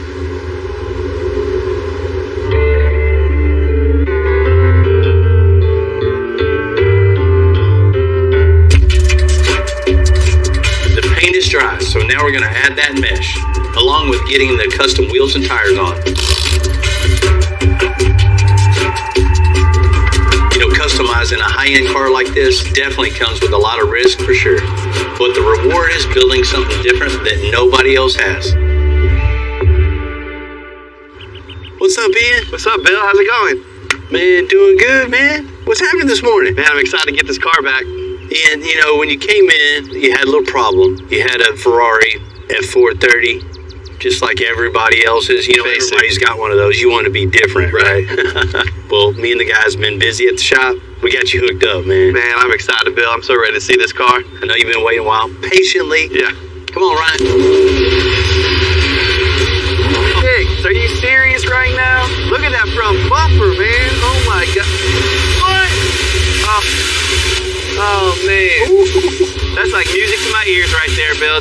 Y'all went way over the top and like killed this thing. Thanks, man. That is awesome. I think he likes it. Yeah, I think you're right. I can't get enough of it. I don't even know where to begin. And I know when we talked about you just wanted like a front lip to change up the front end a little bit. Well, got it in the shop. Started looking at it a couple different ways we could change some things subtly.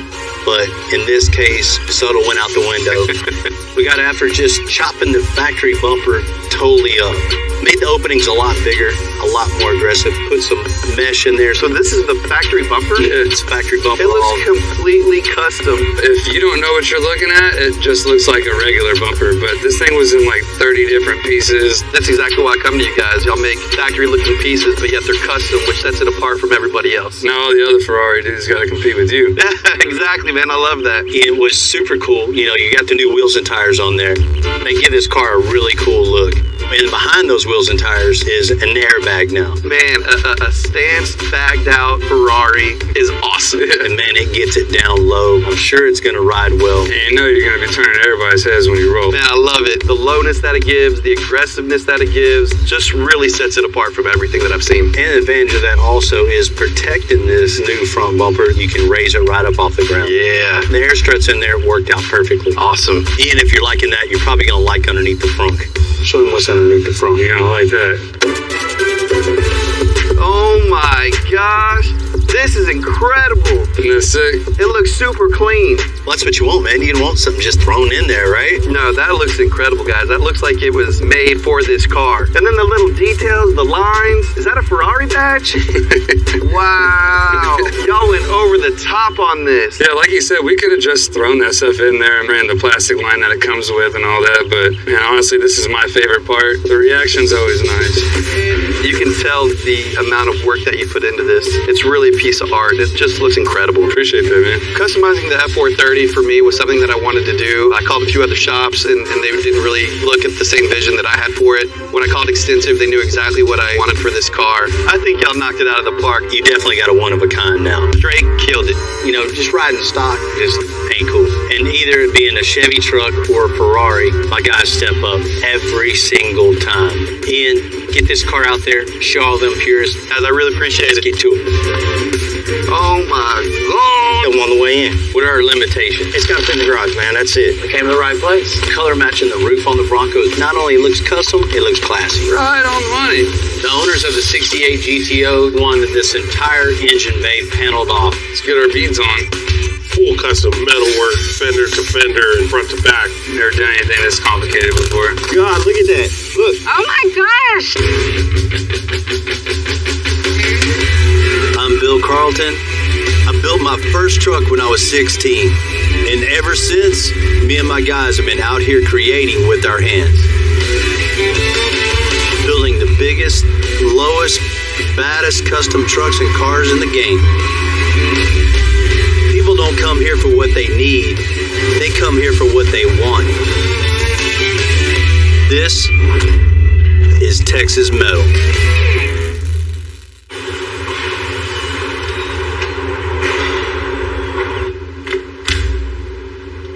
What's happening, man? Morning. Morning. Need your help, buddy. It's okay. Need a couple things. You know, on the Jeep, first thing, getting in the shop, unbolting the chassis, and just rolling everything out. Engine, trans, everything, and just started fresh. Building the new frame rails front to back. All out of rectangle tubing, all handmade. All the suspension's done. 4-lane, got the coilovers in it. The car is sitting on its own now. The next step, the customer wants something really special under the hood.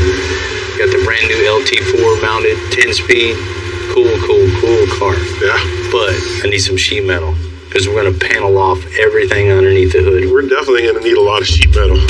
He wants to be able to pop the hood and he'll go, wow, what's going on here? So you're gonna cover up that beautiful LT4? Yeah, that brand new horrible looking supercharged LT4. Yeah. So when you pop the hood, only thing you're gonna see is that supercharger right in the dead middle. And then we're gonna trim everything else out, build panels all the way around the engine to fill in the whole engine compartment. So you open that hood, it's just gonna be full custom metal work, fender to fender and front to back. Fit and finish is gonna be really key on something like that because all you're gonna see. So we really gotta spend some time underneath. Awesome, flowing all together, man. That's gonna look really nice inside that. Once that's all done, we're just really getting started. We can start taking everything apart, get the body on a cart, get it off to blast, and really see what we're working with when that comes back. Of course, John's got to come with it on the interior. I mean, it's pretty much a time capsule. Where it was. I mean, it was a good-looking car. John's got his work to do. Yeah. Need some sheet metal first. Cool. Well, I'll get that 18 gauge and the 20 gauge, and we'll get it going. Cool. Thank you. All right.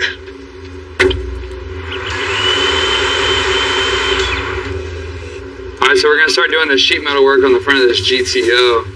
First off, I'm going to start with the motor. So the motor is going to be basically, it's the center of everything, but everything below this portion here is going to be hidden. So I want to start with valve covers, take a measurement, and I'll start with these 4 points right here. That's going to be my mounting point there.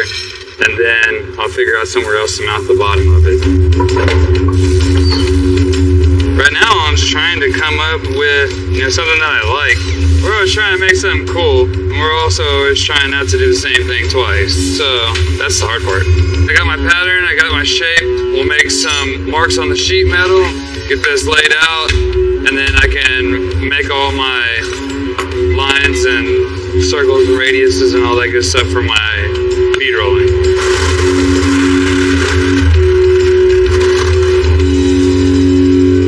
Just playing with ideas like a design, how much material I can get in there to actually bead roll, and then making it flow with something else that's already on the car. The floor in the back already kind of has the same kind of pattern. Everything is flowing from front to back. You don't ever want to do something up front and then get it mixed up with something in the middle and then something in the rear, something underneath. It's very easy to get off track. It's very easy to have a lot going on real fast without even really catching it. So, sticking with one theme is always usually, the hardest thing. It's a huge part of what we do, and, that's what separates us from the rest.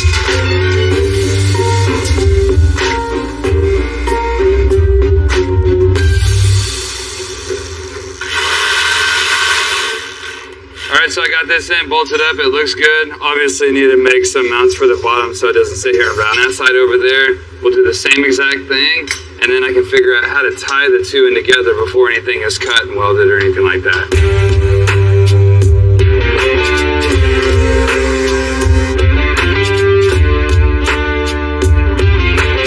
Alright, so now that we have both of our valve covers mounted on the car, we can fasten the bottom side of them and make them a little bit more rigid.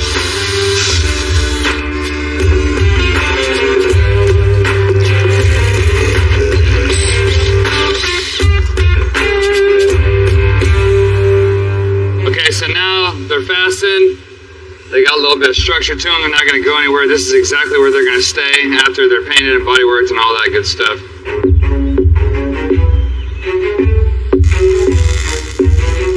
So now we can move on to the firewall, and creating a firewall further out with a lip on it, something to fasten to and something to button up, will be ideal for starting and working towards the front of the car.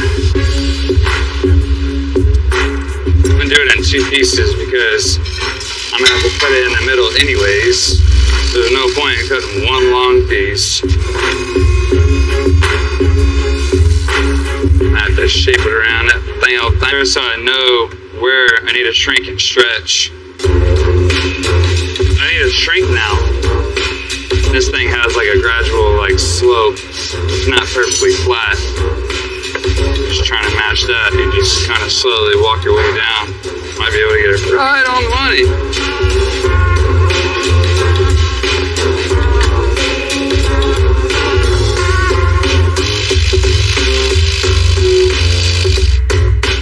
Oh yeah, real nice. I'm not gonna mess with that anymore. That is good.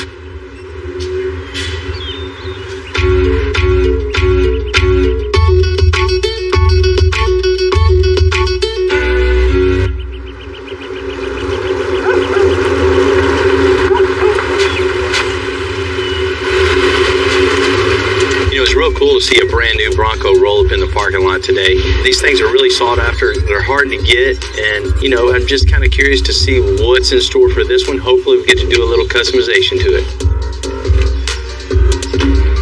What's up, man? How's it going? Nice to meet you. Brian Koffel. Brian, nice to meet you. I'm Bill. Good to meet you. Man, that's a cool truck you got, man. New Bronco, huh? We don't get many of those.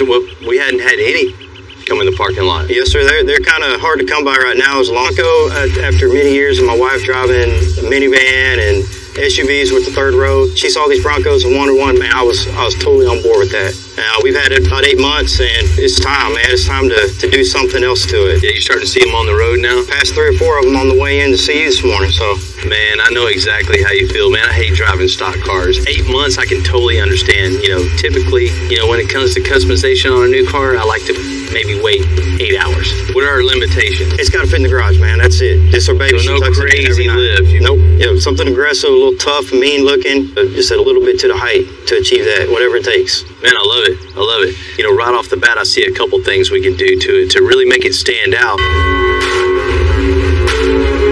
Stance sets the attitude of the whole car. Yeah. A little bit bigger wheel and tire, it would just make all the difference in the world. When you pass somebody on the highway, we want them to go, man, check that one out. Why does that one look cooler than the last one I seen? Adding bigger wheels and tires and lifting this thing up, it's going to look like a beast. And the bumper's a little black in the front. Yeah, I see that. So changing that front bumper to something that looks mean is a must. If we're going to do that, we might as well add lighting also. Yeah. Light it up. So at night you can really see what's going on, where you're going. We might as well add some lights up close to 6 toggle switches inside, and there's nothing hooked up to them right now, so that sounds good, man. So we'll definitely fix that. Yeah. One of the things is this gap in between here. It looks unfinished. It does. Yeah, I don't know how it left the factory looking like that. I think taking these off, replacing it with something that looks more aggressive too, that'd be the way to go with the steps for sure. I see that. Man, I love this color on here. It looks great. I think spraying the roof body color would just really, really wake it up. Not only the roof, the fender flares and the mirrors, not only look custom, but classy. Bill's come up with some really great ideas for the Bronco. I'm not going to tell my wife about anything Bill suggested. I'm just going to wait for her to see it when it's finished. Man, if you could do all that, I'll be excited. But for my wife, she'd probably think it's a prank when she sees it. She won't believe that it's hers. She's not going to kill you, is she? That's really up to you. It's in your hands. My life's in your hands with this now. Okay. Man, you're in good hands. We'll get you fixed up. Let's go make it happen. Let's do it.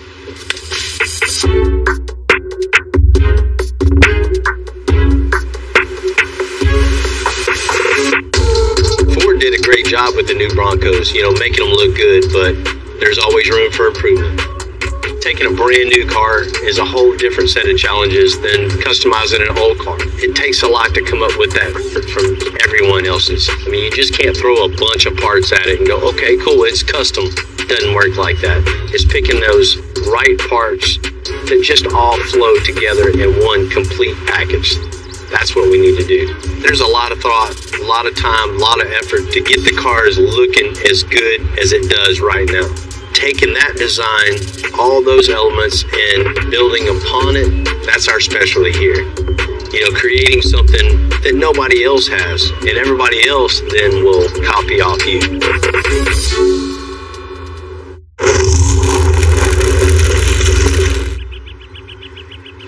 2023 Bronco. These things, I haven't been underneath one of these yet. That's pretty sweet. Y'all checking it out? Yeah, man. Super excited to kind of see everything works. I always love looking underneath these things. I love it. No dirt. No dirt, dude. That's the nicest thing. All that rust, nasty stuff falling on your face. Don't have to deal with that with this. Thank God. Yeah, man. So what are we doing to this brand new truck? Very good, Thomas. Thank you for asking.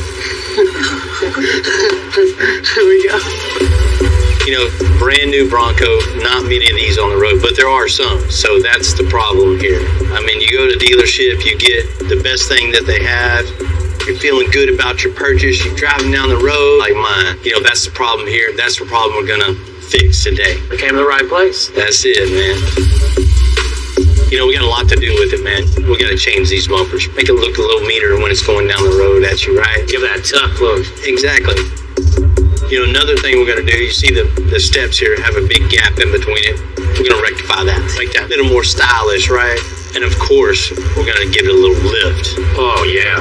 We're going to tear this all apart, upgrade the suspension. Nice aggressive look to it. Bumpers. Yeah. Different wheels and tires. You know, I see where it's going. I'm kind of starting to see the picture. This is a gift for his wife. It's a surprise. So he wants it different from everybody else's. Is it really a gift for his wife, or is it something he's going to be driving all the time? Well, but it's his wife's. Man, I don't know how that's going to work out, but that's the plan right now. Right? Yeah. And I think one thing that's going to be really cool, we're going to change the color of the top. We're going to smooth all the texture out and paint it body color. So all the black is going to be the same green color as the rest of the car? That's it, man. We're going to light this up front and back also. So we're going to make this one apart from all the rest of it.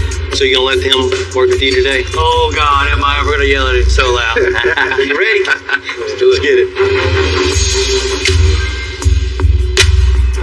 I've asked Jamie and Thomas to tear down this new Bronco. Thomas, you know, we all started somewhere just like Thomas. You know, in those early days, you got to work harder than everyone else. Slowly steps up. Yes, sir.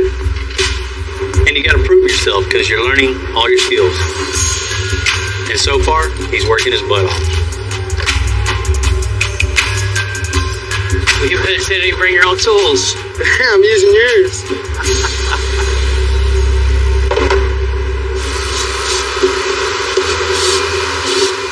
Taking apart one of these brand new trucks is a lot different than like an old rusty truck.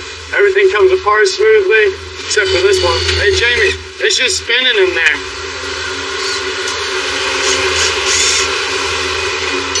Sorry, dog. You gonna get it, man.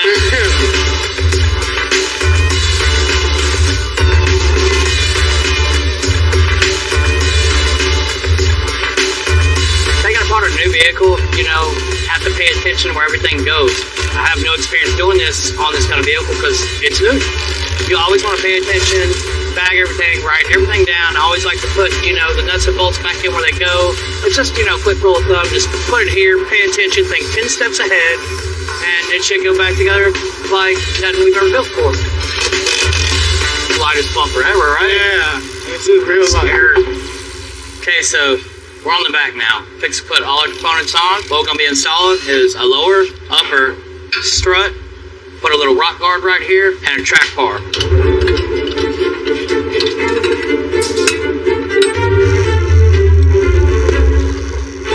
I mean, there's no comparison. You know, you got a lot more adjustability on this. You set your preloads, you can adjust the spring rate, dampening. This is what you want. Better looking shop, better quality, more adjustable. It's just cool. Drop the rear end down just a hair. A little bit more, right there. Alright. These go in real simple. These slide or protect the pullover from any kind of rocks, trees, so that the stem doesn't get bent, damaged, anything like that. That's going to give us our lift. Alright, so we got our coilover installed now, our rock guard. Now it's time to go ahead and replace this lower link. Y'all can't tell, but this is super light, thin metal. This one right here is heavy duty. We're going to go with the strength on this one and get rid of this factory stuff. installed now. Everything looks nice. Now go ahead and start doing the uppers. Go ahead and get your car. First suspension we're going to do is replace the track bar. We're going to get rid of the OEM track bar and use this BDS aftermarket track bar. It's a lot beefier. It's got better humps. Track bar centers your rear end when you're going up and down. You know, you have basically a parallel 4-link on it right now. So it can move side to side. So this track bar is going to keep it true and centered. Twice as strong as this morning. Ooh, you're so strong. This thing is set up. It looks way better than it did before. Super happy with it, and it's going to be a nice ride. You know, it always gets me excited to see all the diversity of the builds that come through the shop lately. To be able to put together the Bronco with a newer suspension setup. In the next bay, you know, Ryan's creating a brand new engine bay completely by hand and metal, as it should be. Alright, cool. So Bill approved the design I had and kind of the route that I wanted to go. Thinks it looks pretty cool, so I'm gonna go ahead and start taking these templates and making them into metal now.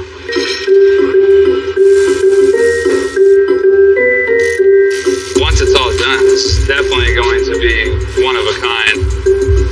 That's why he came here, that's what he wants. Gonna give him what he wants.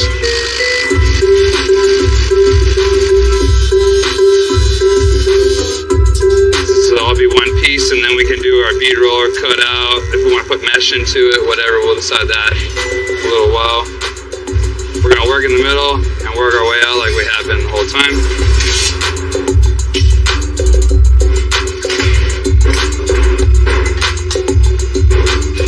Clamp me, the clampia. Put that clamp right there on the pinch weld right there. Makes sense. Got that piece in there now. Now we can start working our way out. I can make this next. Get this all clamped or bolted together, whatever. Make the side panels, and then that'll determine what all that is going to look like. Still a lot more to do with the chipboard and a lot more to do overall, but it's starting to look good, it's starting to take shape.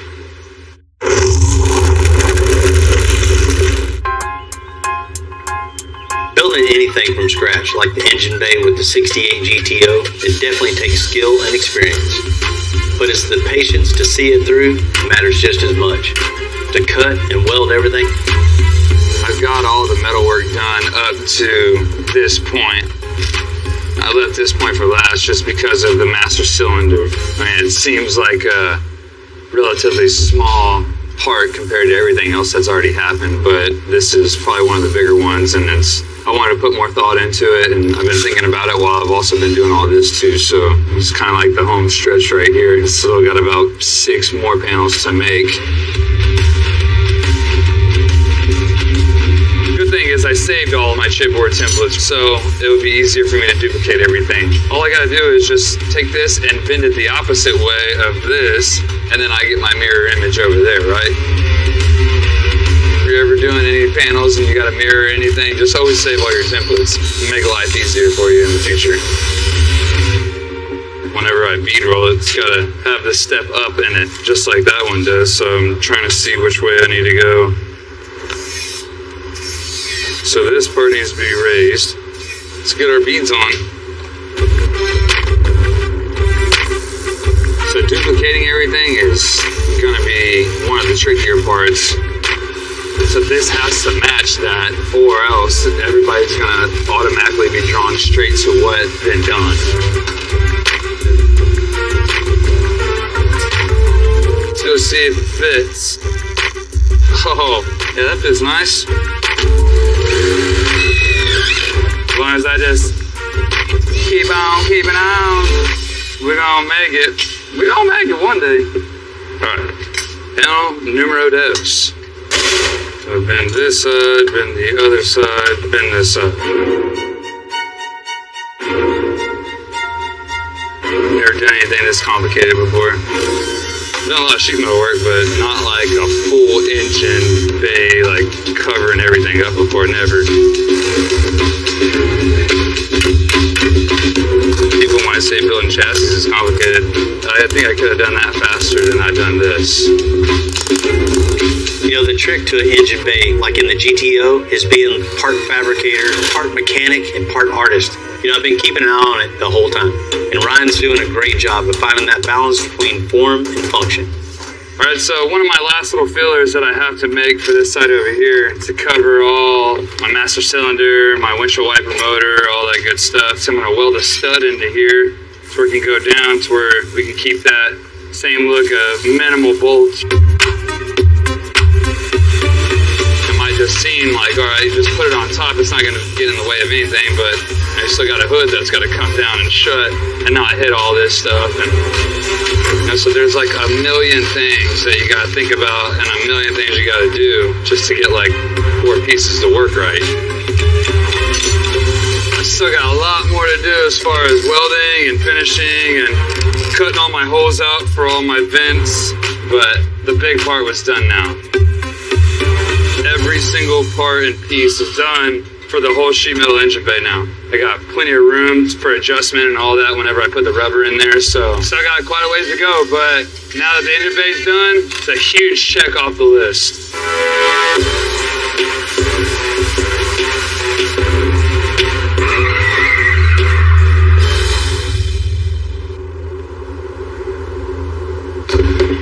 You know, color matching the roof on the Bronco is one of those details that not everybody's going to notice right off the bat. But those are the kind of details that I try to bring in all of our builds. Why don't you help me get this top off? Let me get it loose first. Bill came up with this crazy idea. He actually wants all the black plastics color matched with the vehicle. So I'm going to go ahead and get everything off, get it to prep, get some paint on it. I'm going to go ahead and get the rubber taken off. Don't want to damage it. Alright, on this rubber, you got to be very careful. It has double-sided tape on it. We don't want to damage the double-sided tape nor the top. I'm going to go ahead and get started sanding with the 100 grit sandpaper. Normally we do 80. I'd rather do 100 on this one because it's pretty smooth. So when I prime it, the primer fills up any other voids. As far as like edges and the valleys, you pretty much want to do that by hand. The machine will actually gouge into it because it's bigger than this area. So it's better to do it by hand. We don't want to add extra work, so we're going to try to get it perfect the first time. Now that I've got all the valleys done, we'll go back and do the edges. It's the most important part of any paint job. Make sure you get your edges sanded.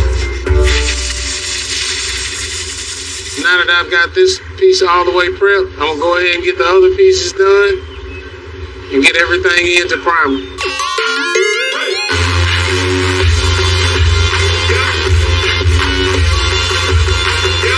I'm going to get my primer going. As you can see, it's a pretty thick primer. It's a real high build. It'll take up a lot of scratches and cracks or anything that's left on the surface. All right, let's go in. Get some primer flowing. What I'm gonna give it is like a 50-50 overlap, 2 heavy coats, just to make sure that we fill in everything. After this, we come back with the 400 grit, wet sanded.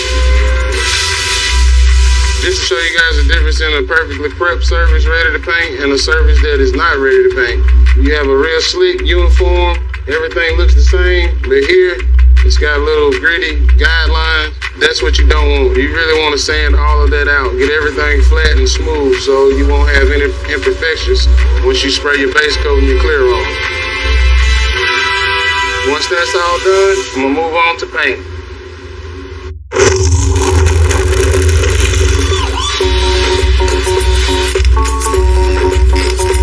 You know, doing what we do around here, everybody's got their own opinion about the new truck designs.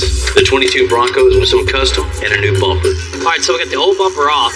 Now we got this new bumper. I mean, it looks way better. It's more meatier. It's just got that style to it that we're looking for the build. So Thomas and I are going to go ahead and put these grills in real quick. Once we do that, that's going to give us the location for our sensors. So let's flip it over real quick.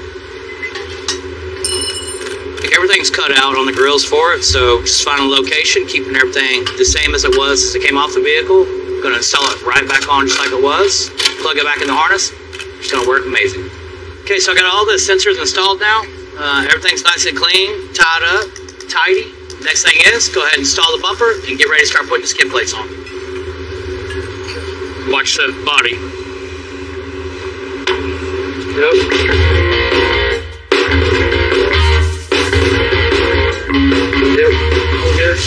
Very nice piece of equipment.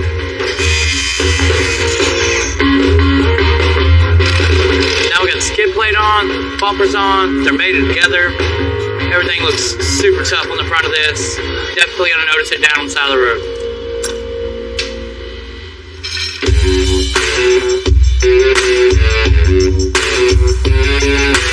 So we got these new headlights in. You know, this is just factory. We went over the top on everything. Gotta go ahead and pull this grill off, get that, then we can access the light.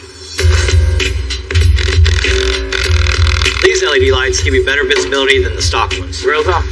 And there's a white halo around the headlight that gives that custom look. Ooh, good catch. All right, really looks naked now. So go ahead and add those new lights in there, put everything back together and see how it looks. It's pretty cool, you know, building this truck. Normally we gotta make everything, but this one with all our lights, accessories, bolts on, kind of breaks it up, changes it up for us a little bit. Change your pace for sure. Ready for the big reveal? Test them out. Yeah, let's see. Nice. Turn the high beams on. Way better than before. Oh yeah. I know the customer's gonna really like these. Looks a lot better than the stock ones. It does. Here we go. Let's continue on putting these lights on. So Bill had the idea to put 2 pod lights on each side mirror. And so first things first, we gotta remove these 2 screws, put our bracket on, and use the same screws back in there, put our pods on, that's easy.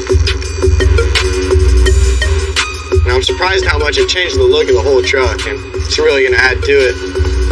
Next step is gonna be doing this top light bar. I'm seeing that it says accessory ready, so I'm thinking I know where to start. Plastic trim pieces so we can run the wire up through there. Then we're gonna remove this plastic piece up here so the light bar can bolt right on. Then once we wire it up, it should be all lit up. Man, that looks sharp. That's gonna be a bright ass light. Everything coming together, but these mirrors right here need to change also. So we have these integrated lights in these mirror covers. So we'll go ahead and pop them out real quick. See how it looks.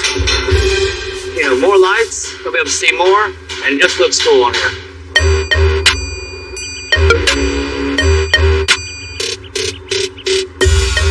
The owners of the 68 GTO wanted this entire engine bay paneled off. We got that accomplished, but we're gonna need a little bit of airflow and something really to break up all the flatness. So we're making some grills and it's gonna look a lot cooler. So that's it. Our boy's gonna get after it here. You got this? Yes, sir, I got it. So that's the next step. Once that gets all cut, we can start making our aluminum grills, and man, we can tear this car completely apart. I'm gonna go ahead and drill holes in each corner, and that's gonna give me a nice round edge instead of having to make that by hand. I'll have a nice corner to start. I'm using this little stainless 1/4-inch washer here as a template, so when you look under the car, it'll look very nice and consistent. Then we'll be able to put some mesh material in between our template and then the actual sheet metal on the motor, and that'll be able to vent our engine bay. Gotta be able to breathe. All right, we got everything trimmed out, rough cut. I'm gonna go along now and get everything looking nice. Get all the spots where our bolts are gonna go through. Got our aluminum templates done. Now we're making our mesh pieces. So we're just rough cutting it first, making it large. Then we're actually imprinting it. Got this piece of MDF. I'm gonna hit that so it sits flush with the side that you see. Just work this around the edge, maybe? Yeah, do it all the way so it's nice and tight. Okay. Yeah. So we're just working the edges here, getting it to sit nice and consistent all the way around.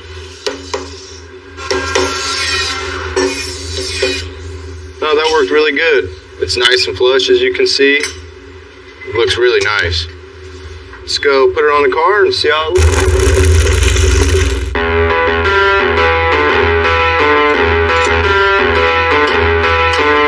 The engine bay on the 68 GTO turned out really well. It's like a work of art. And that's the last piece of metal work on this. Now we can tear it all apart, weld everything out, and get it off to blast.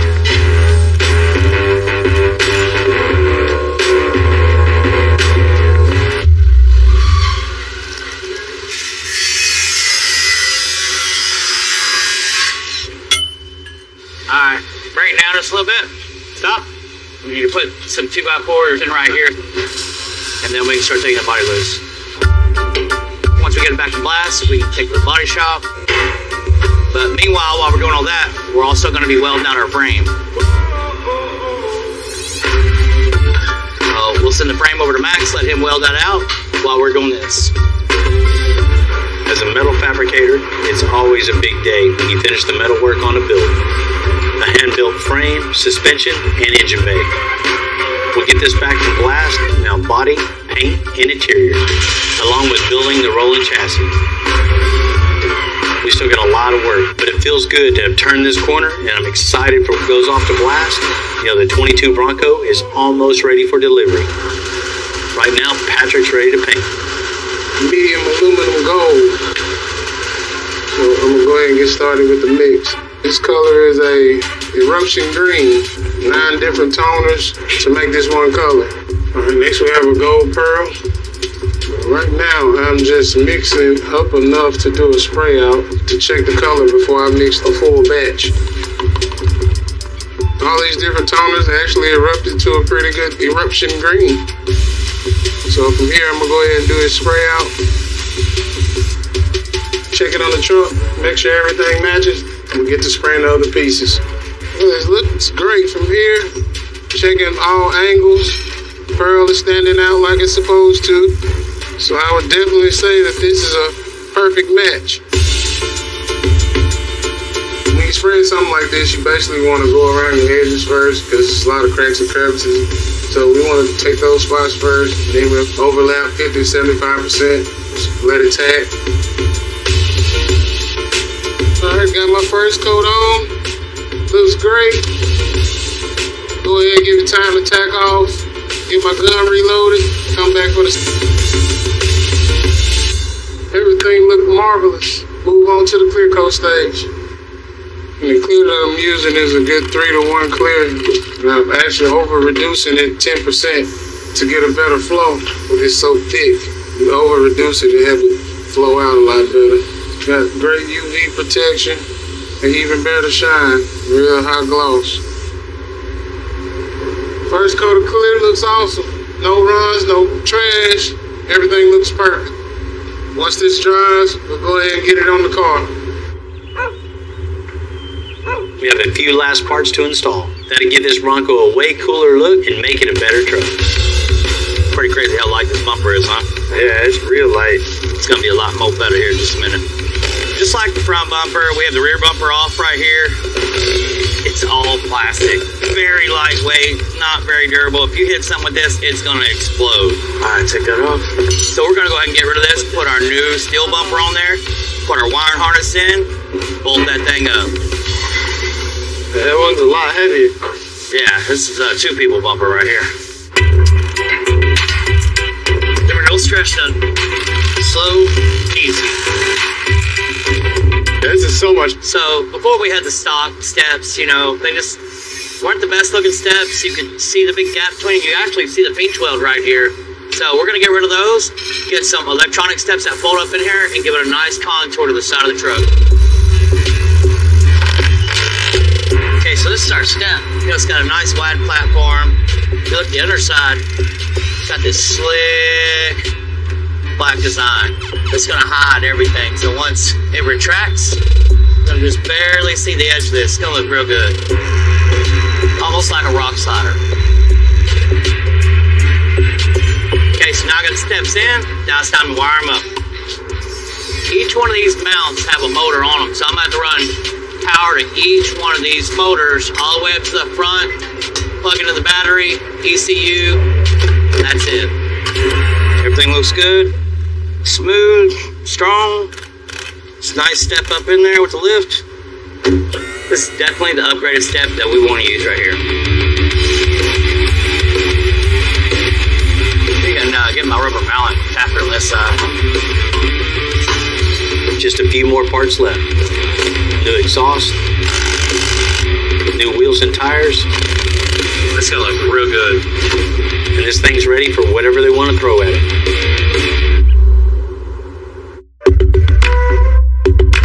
I've been here at Extensive about 4 months, and I'm loving it so far, you know, getting to work with all the guys and learning a bunch and just having a good time. My junior year of high school, I dropped out to come work here and then worked on my GED and got that. So I know leaving school early isn't for everybody, but I think for me it was the right move, and now I'm here building a career, and I'm going to get to do what I love for the rest of my life.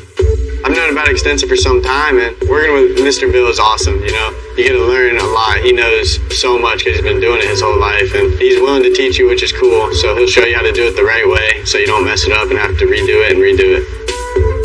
This is always what I've done since I was a little kid. I've always been working around cars and building stuff and just making stuff out of your hands, you know, turning something like old and rusty into something shiny and brand new, and it feels good.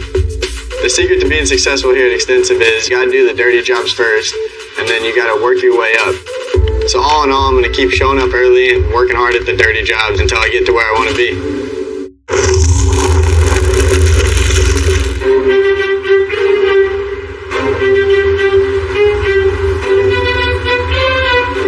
You know, one of my favorite things is surprises. And today, Ryan's gonna surprise his wife with the Bronco. Good to see you. Morning, Shannon. Nice to meet you. Nice to meet you. You've been missing a Bronco lately? I've been missing it a lot, yes. Your husband wanted to surprise you a little bit with a few little upgrades. It's awfully brave of you. What did you guys do? So you've been dodging some questions. Oh, yeah.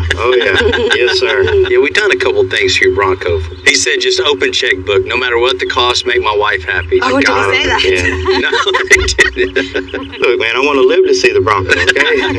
You want to check it out? Yes, sir. Come on. You know, it's always tough when you're doing a surprise for someone and you don't have that direct contact. You're just using your best judgment. If you're making the right decisions, if you're using the right combo here and there. So we're about to see how good all this comes together. Oh, God, look at that. Look at Oh my gosh, is that even the same car? She's beautiful. Above and beyond what I imagined. You did so much to it. It looks amazing. Man, what did you do? Look at that. Oh, my. Oh, Look I'm at sorry. all the lights. Look at all the lights. That's awesome. I know. Look at that. Are those our tires? Yeah, we totally went through pretty much the whole truck. I mean, one of the most important things is the car when it's coming at you. So we had to change the front bumper. Way more aggressive when it's coming down the road at you. Oh, yeah. I love how it's all black, and it definitely makes a statement when it's behind you. People are going to... If we add bumpers, you got to have lighting into it, right? Well, yeah. And not just in the bumper. We had to change the headlights. I've never seen anything like that. That's definitely not the only lighting. No, I see some more. So we got some rigid lights up on the cowl that you can manipulate to shine wherever you want. We also have some mirror lights too. Yeah, those are awesome. Yeah. Color matched. I really love that light bar because I didn't think we could have one. I know you had that height restriction in the garage, right? Yeah. So we found this one. It fits this truck perfect. Oh, yeah. I can't wait to light it up. Also, one of the things that we had to do is change that stance. Had to add that 3-inch BDS kit, you know, with the coilovers and the Fox shocks. You got a good, comfortable ride to it, and it's off-road capable for sure. She's mean. Yeah. It's a lot taller. I hope I'm be able to get into it. Well, we got you hooked up on that. All right. Oh, man, that's smooth. Yeah. That's awesome. Right, so you can still get in there, no problem at all. It looks like it. You know, when the truck first came in, it had that gap in between the step and With the the locker holes. itself. Yeah. So we had to just replace that, put retractable steps on it, so you don't have any problem now with that extra height getting in and out. Those steps are amazing. That's smooth. If you like that, come check the back out. Man, look at the back of this thing. It looks completely different. Yeah, well, that's the point. You didn't want to be like each front bumper, so we had to change the back also. Had to make it look a lot cooler.